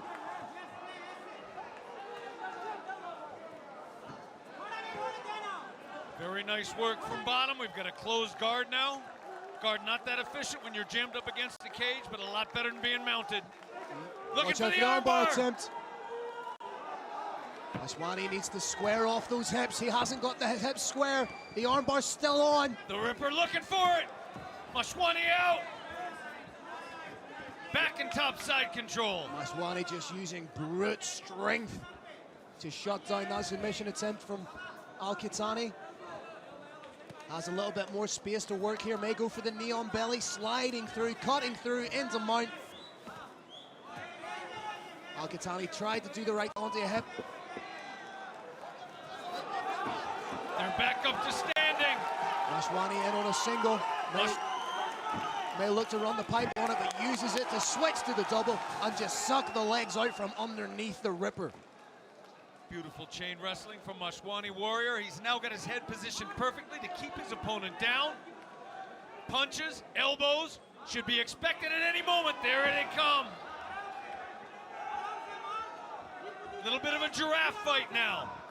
Little bit of head control dominance. Mashwani so far in the ascendancy with the dominant top control. Trying to isolate an arm, perhaps gift wrap Al-Qatani.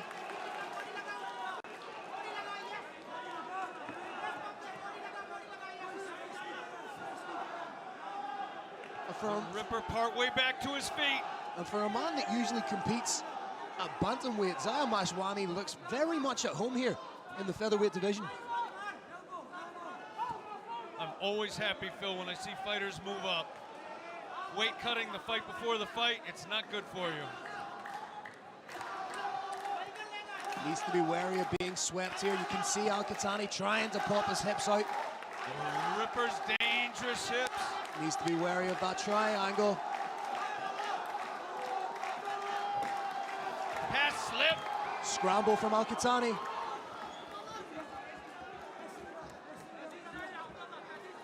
Mashwani Warrior managing to maintain top control. despite very game attempts by the Ripper to get back in his feet. Potential for a guillotine choke here should Mashwani dig in with his left arm, try to connect the hands, but he seems to be happy just to solidify a position and punch Al-Qahtani repeatedly in the head. I think we may have the beginning of no! Again, lets it go, just lands huge bombs. Whoa, round ends, Phil. It's beautiful to see a fighter who doesn't focus too much on any single aspect of mixed martial arts, but rather is happy to transition smoothly between them. Absolutely fantastic round for Mashwani Warrior. More so used the threat of the guillotine to open up the strikes for himself. Very interesting approach from the Mashwani Warrior. And Phil, let's watch a little more of it in the Green Hill replay. Here we see the opening stanzas where it just was a firefight. Both men unloading, unclipping on each other, making sure the safety's knocked off. Beautiful slip and a rip right into the single leg. It was all about that relentless pressure, that top game from Mashwani. You're seeing the real evolution of his game. Formerly, could be called a little bit just a one-dimensional striker, but now he's showing just how dominant his top game is. There's that submission attempt you were talking about, that beautiful victory roll, and resulting in an outstanding scramble. Phil, I gotta say, I love it that fights don't start from the knees. It's gonna start standing, and I stand and bang for a bit. I think Mashwani might attempt the same kind of a ploy, beat Al-Qahtani into a firefight on the hands, let him plant his feet, and then shoot in underneath for the takedown. Ripper didn't win the first round, but he's coming out angry, he's coming out hungry. Ripper looking There chipper. he Oh, goes! big shot by the Ripper. Ripper looking chipper in the second round here. Oh! Oh, gets caught coming in. Ripper showing some nasty counter fighting.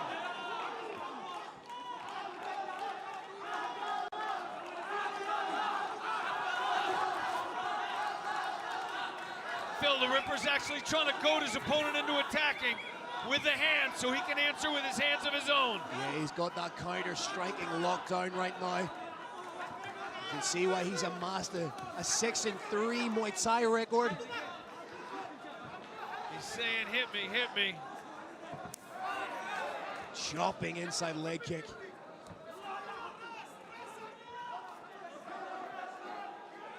Mashwani seems a little bit more respectful now of the counter striking of Al-Qahtani. Doesn't want to dive in and get clipped by the Ripper.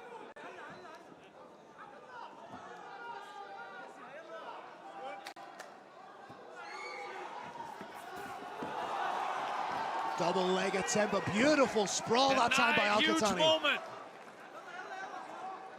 Swelling on the legs of both men. Mashwani Warrior clearly much more comfortable on the ground, but was denied the opportunity. Oh! Crushing head kick. The Ripper from waves Mashwani. his finger, not today.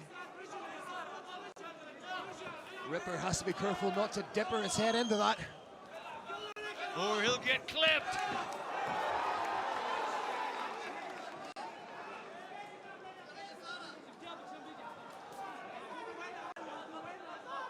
Could pop off at any minute here. Front kick caught by Mashwani, but retrieved by Al-Qahtani. Mashwani Warrior playing a smart game. If he lets his hands go, he's gonna get hit back, as you saw right there. The Ripper is a devastating counterpuncher.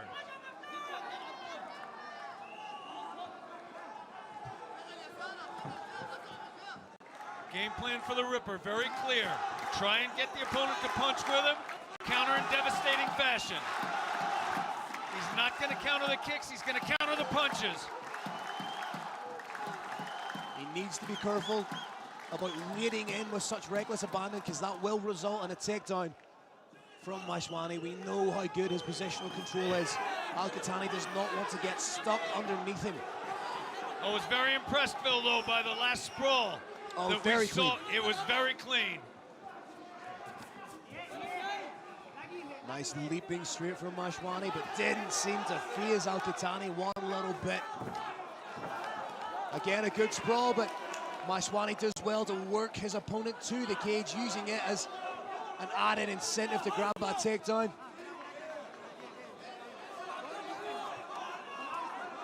Al-Qatani landing strikes from inside the clinch, but Mashwani trying to hook a leg and score the takedown.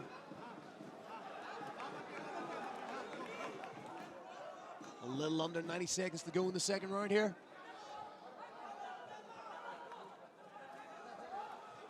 Trip takedown. Denied very adroitly by the Ripper, Abdullah Al-Qatani. Al-Qatani now widening up that base a little bit, making it harder to take him down, but it also makes it harder to reverse. Oh! Very nearly a reversal. Good use of the Not wizard. today, he says. Mashwani uses a wizard to stay on his feet. This is an exhilarating round. We may be seeing a slight pendulum shift in favor of Al-Qatani in the fight. In this second round, 2 of 3, nearly in the books. Oh, he caught it clean!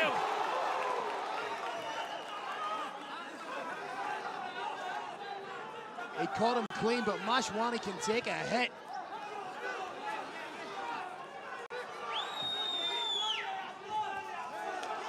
Head kick just shaken off by Al-Qatani. And again from Al-Qatani. Mashwani looking a little bit like a deer in the headlights. End of the round might just save him here. That's it. End of the second round. Absolutely fantastic fight, Phil. Do you call it 1 round each? Oh, for me, it's 1 round apiece. And as I said in the closing stanzas, the ebb and the flow, the pendulum seems to be swinging in favor of the Riyadh native, the Saudi native. Green Hill replay now, Phil. There we see both men just swinging wild at one another.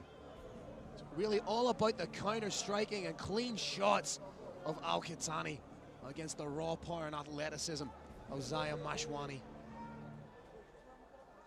Beautiful hook there, and evasive movement from Al-Qatani, who seems to be leading the dance now going into this third round. And as far as I'm concerned, all to play for in the third and final round. Who wants it more in the co-main event of Brave Combat Federation 33, Jeddah, Saudi Arabia?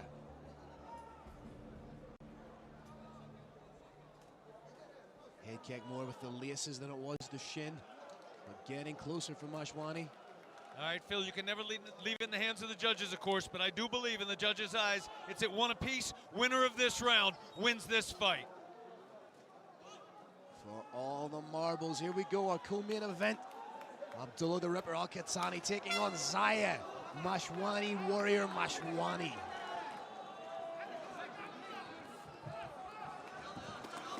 Oh! Nice counter straight, predicated off the head kick. Mashwani swinging wild. May feel like he has to do something definitive to swing this bout in his favor. The Ripper is now comfortable with his strategy.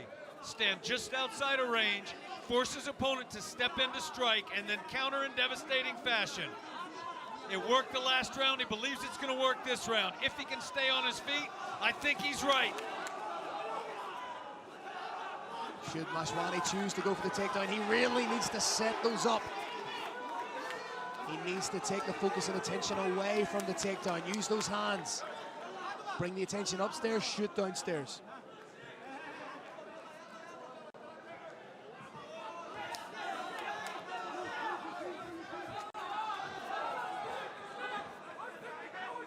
Mashwani trying to initiate the clinch, but shrugged off by the Ripper. The Ripper is not countering the low kicks. He's countering the punches. Mashwani Warrior knows it. Both men landing big shots.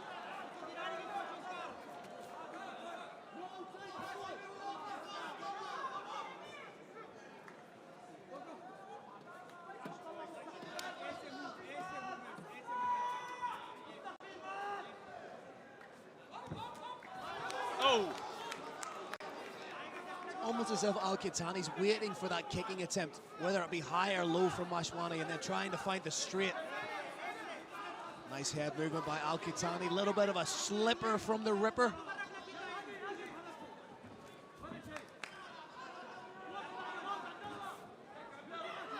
see the Ripper be just a little more active, Phil. There we go again with that beautiful counter straight.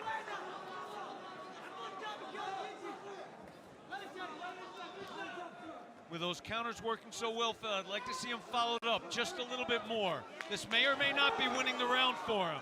He needs to add just more to seal it. It's very close with regards to shot landed, but for me, Al-Qahtani's taking the center of the Brave Arena. He's dictating very much where this fight is taking place. He's occupying the center. He's forcing Zaya Mashwani to move where he wants him, right in line for those counter strikes. Beautiful shot from Qahtani, but reply from Zaya Mashwani, lands a beautiful hook of his own.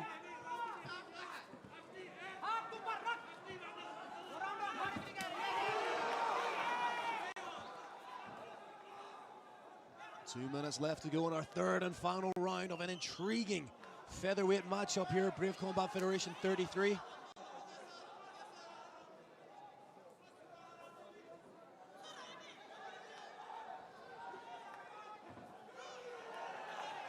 Very much hanging in the balance.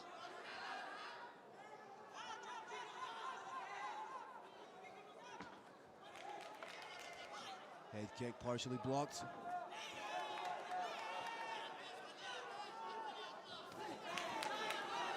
Solid kick to the body, but Al-Qahtani shakes his finger. That's universal sign language for yes, that did hurt a little bit. There's a 1-2 there. Oh, he's wobbled a little bit. He's on a shaky leg. He's moving around. He's on shaky legs. Moving around. He's finding his legs again. Takes 5 to 10 seconds. Little touch of respect. That might have been the most telling shot to land in the third round. Mashwani really should be pouncing right now before he gives Abdullah Al-Qahtani enough time to collect all his faculties. Very, very good strategy by Abdullah the Ripper to try and move around, shake his head out. Takes 5 to 10 seconds to clear the head. He bought that time. Al-Qahtani ever so slightly dropping his right hand. There's scope there for an overhand. Should Mashwani fake the takedown and come over the top? 20 seconds to go. Who wants it more?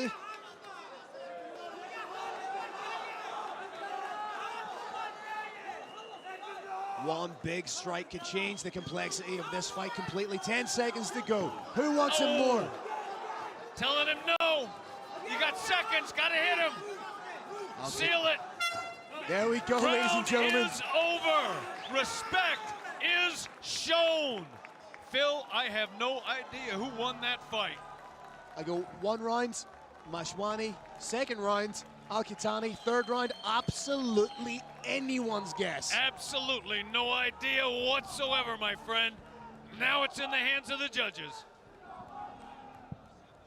Both men can stake a claim to winning that third and final round, but let's take a look at the replay, brought to you by the best sports apparel company, Green Hill.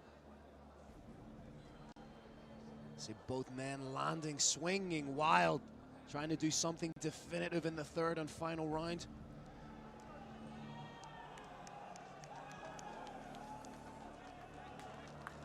As we say, it was Al-Qahtani, the Ripper, very much leading, taking the center of the Brave Arena.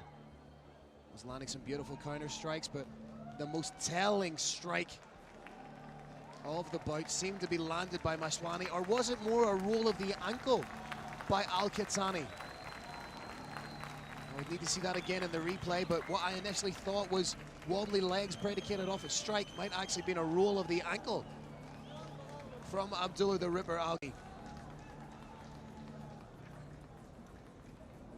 Both these men incredibly patriotic, incredibly proud men, both holding their respective nations' flags aloft.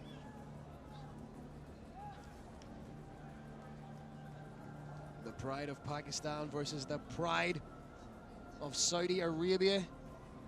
Scores currently being tabulated. This is one of the most tense moments in all of professional mixed martial arts, when you're standing in the Brave Arena patiently waiting. As I say, both men can stake a claim to having won this fight.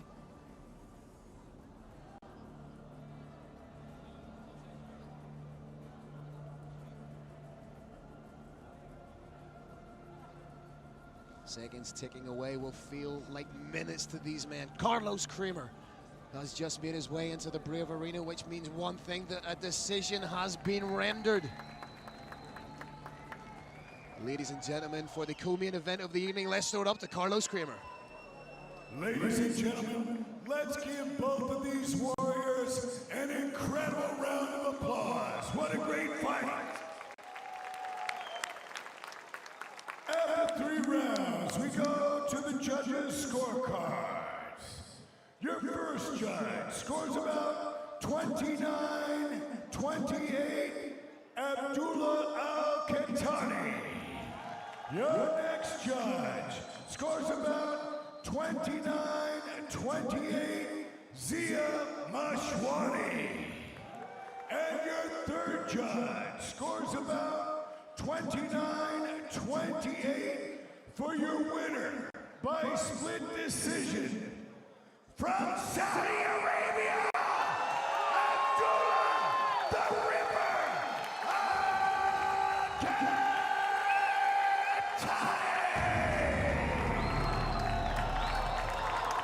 There you have it, ladies and gentlemen, winner.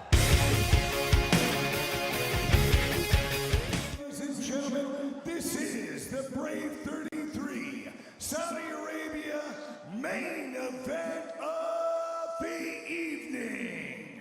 3 5-minute rounds in the middleweight division. Your judges for this contest are Garth Lyons, Paddy Doherty, and Caesar. Your referee is Decky the Bandit Larkin. Jeddah, Saudi Arabia, and all those millions watching around the world. I have one question for you, and one question only. Are you ready? Let's introduce our first warrior. Fighting out of the blue corner, this man's a mixed martial artist with a professional record of 20 wins, 13 losses, and 1 draw. He stands 175 centimeters tall and weighs a ready 84.1 kilograms. Representing Pancrase Gym and fighting out of Sweden. Put your hands together for Diego the Silencer Gonzalez.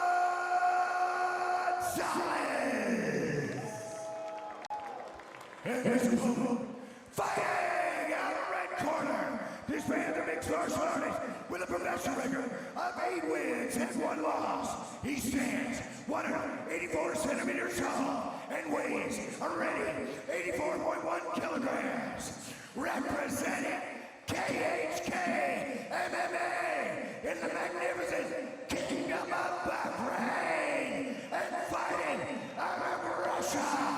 Give it up for Ingram and let's get on. For final instructions, Decky Larkin.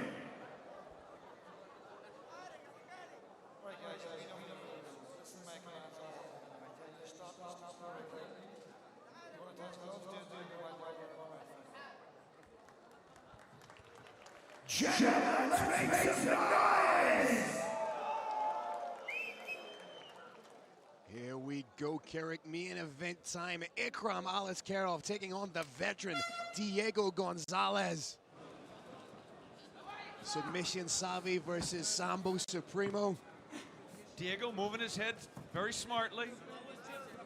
Moving in behind a tight jab. Stiff jab from Aliskerov. Maintaining the distance well. Beautiful step and knee. Diego was very wisely moving away when that knee landed.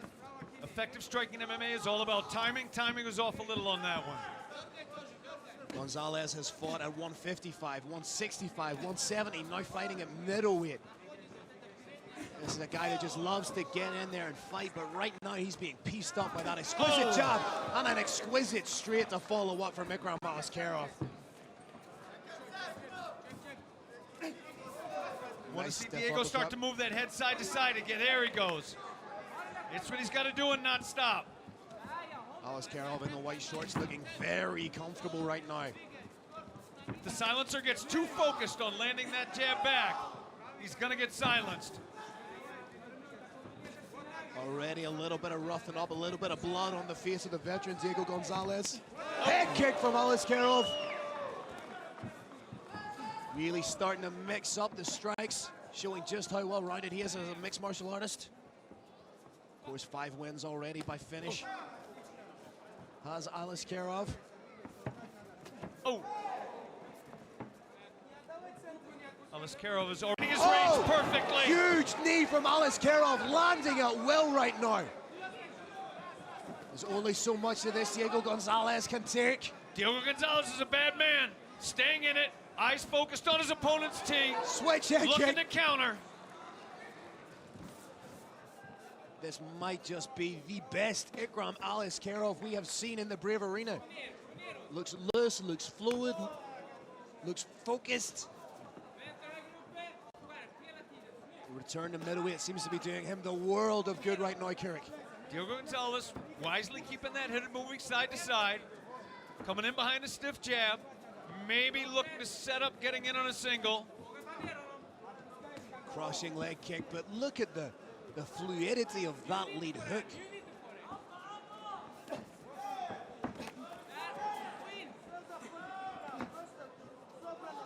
Everything Alaskarov seems to throw is landing clean right now. Big overhand from Diego. The silencer comes back, shows the kind of power that gave him the name the silencer. I would like to see Gonzalez try and close the distance, maybe initiate the clinch, because right now he is not winning in the striking realm. There was that attempt at the outside single, but he got pieced up for his trouble. Beautiful 1-2. Maybe on short time now. Alaskarov looked to Decky Larkin as if to say, do you want me to follow up? And there it is, big ground and pound from Alaskarov. Elbows coming down now. Diego, the silencer, trying to control the head. If he can control the head, he can stop his opponent from posturing back and getting the leverage to land hard shots. Clinging on like a baby sloth clings to its mother upon a branch.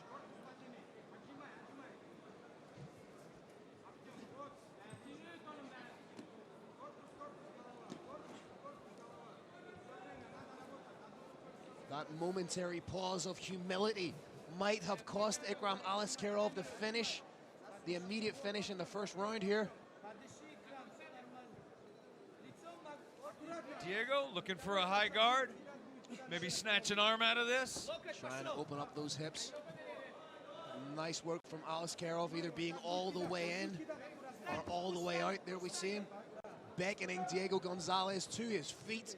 Very smart tactical move by Ikram Alaskarov.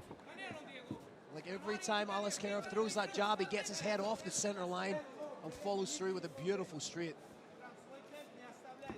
Diego Gonzalez still moving that head side to side. When he fails to, he gets clipped. Another flying knee attempt. Just shy from Ikram Alaskarov.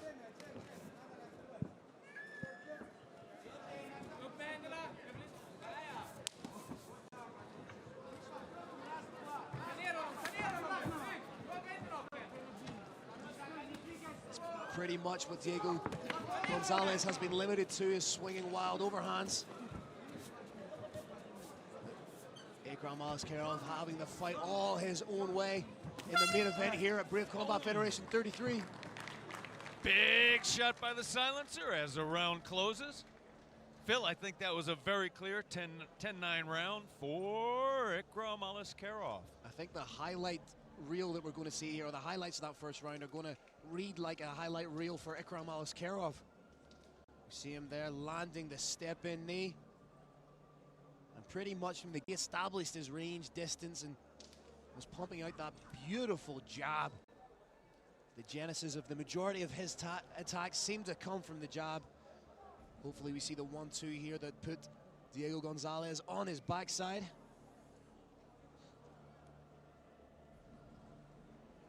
Good movement from Alex Karov.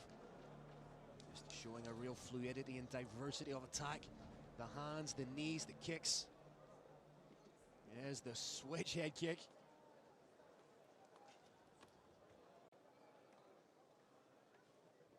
Two gentlemen wanted to go forward and touch hands. Dickey sent them back to their corners, as he is supposed to do.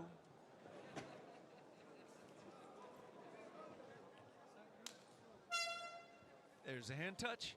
Show of brotherhood. Now they're going to try and rough each other up. Alex Karov starting off the second round in very much the same fashion as he finished the first, with some beautiful striking. Just fighting on the outside, landing at will. Keeping Diego Gonzalez exactly where he wants him. So far silencing the silencer. Diego Gonzalez has taken a lot of damage, but he learned something from it. Unfortunately, from this position, he cannot use what he learned about his opponent's striking. The sheer tenacity with which Ikram Aliskerov shrugged off that takedown was beautiful.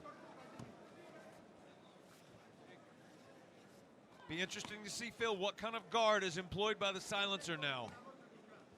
He can work a half guard, he can look for a knee shield, he can move to closed guard.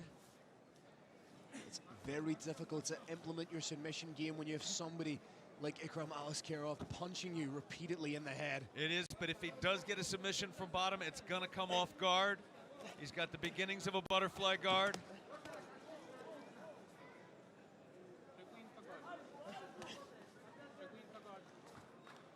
Ikram keeping his hips so close that guard has no leverage yet. Only 4 of Diego Gonzalez's submission wins have come off of his back. Seems to be more of a submission specialist when he's in the positional ascendancy.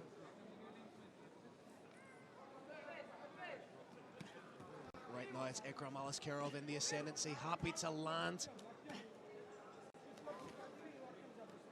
Body, body, head. One of the oldest combinations on the ground. Ikram Aliskerov showing Brave Nation how it's done. Needs to be wary of a potential triangle here, or the stuff of the arm down.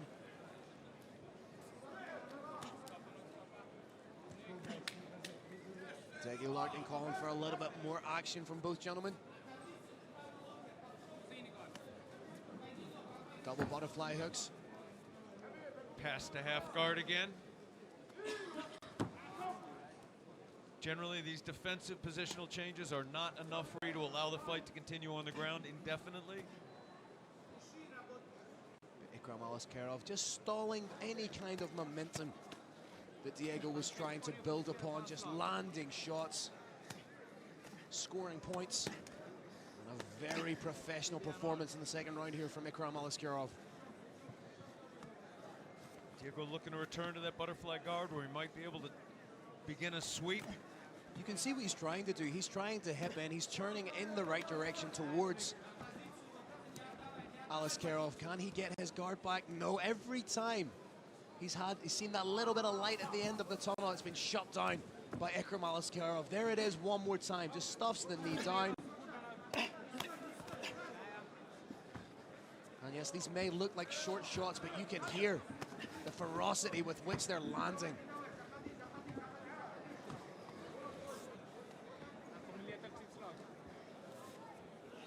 Gonzalez desperately trying to reclaim full guard and work from there.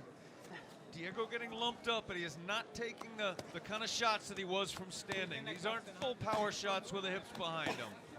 They're causing a lot of soft tissue damage, not likely to effectuate a knockout. Nice work to completely shut down the offensive jiu-jitsu of Gonzalez by Ikram Aliskerov. Just constant, methodical work here. Takes the back, may even let him up just to take him down again. Huge knee to the thigh. Gonzalez does well to get back to his feet, but for how long? Less than a minute left in the round. Not sure what went wrong. May have been a low blow. Once again, that was absolutely not on purpose.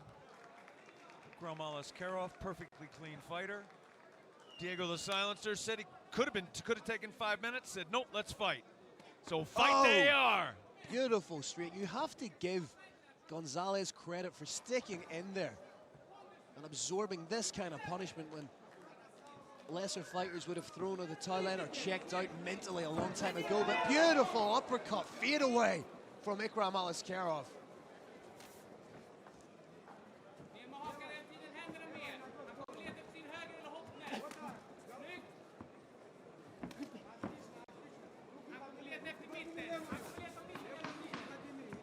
Seconds left in the second round here, folks. Ikram again in the ascendancy. No question about who won that round, Phil. Very solid round again from Ikram Aliskerov. Beautiful use of the Wizard to shut down the takedown attempt from Gonzalez, and from there he just landed hellacious ground and pound.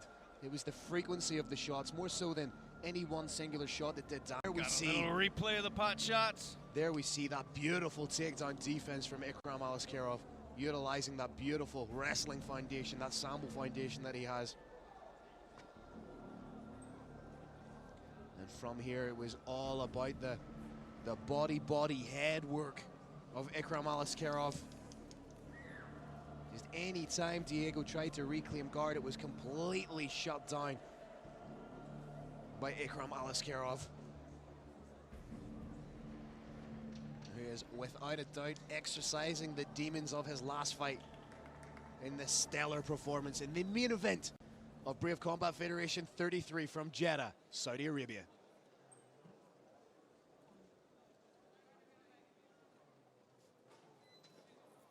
Decky removing a little bit of extra grease from the face, throwing it into the crowd. Fun souvenir for somebody in the front row. Touch of hands, back to battering. Diego maybe looking for the takedown now. Oh, that's a beautiful nose-shattering jab. Just even in the third round, he's popping it out with serious speed. Diego not winning the standing battle, wasn't winning when he had guard. His shot here. Oh, beautiful head. Oh, knee finish. What is Diego Gonzalez made of? That knee connected flush. One thing we can all agree upon is that Diego Gonzalez has a chin, because that knee landed flush. The silencer is cut. Clean shot from Ikram Aliskerov, now working body, head.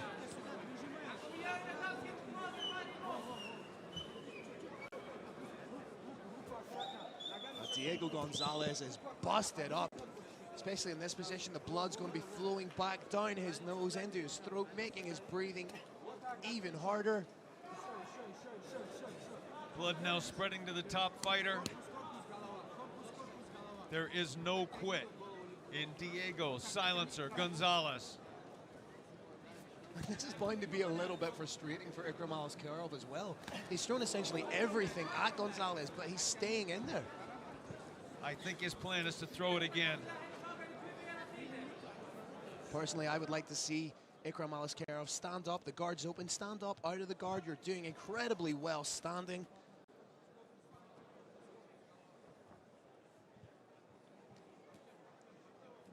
Tactically, I think that would be a wise thing to do. Very often, though, of course, fighters get into a pattern. Pattern's working for him. He isn't losing on the ground at all, so he's going to stay there, continue to bloody his opponent. Well, he's not losing in any singular aspect of this and fight. It's over. And that was... Decky Larkin called it. A mercy stoppage from referee Decky Larkin. The fight was going to continue very much in the same vein, but look at the face of Diego Gonzalez, still smiling the entire way. Yeah, he is. He's a bad man. Huge respect to Diego the Silencer Gonzalez. And, of course, monster respect to our main event winner, Ikram Aliskerov from KHK.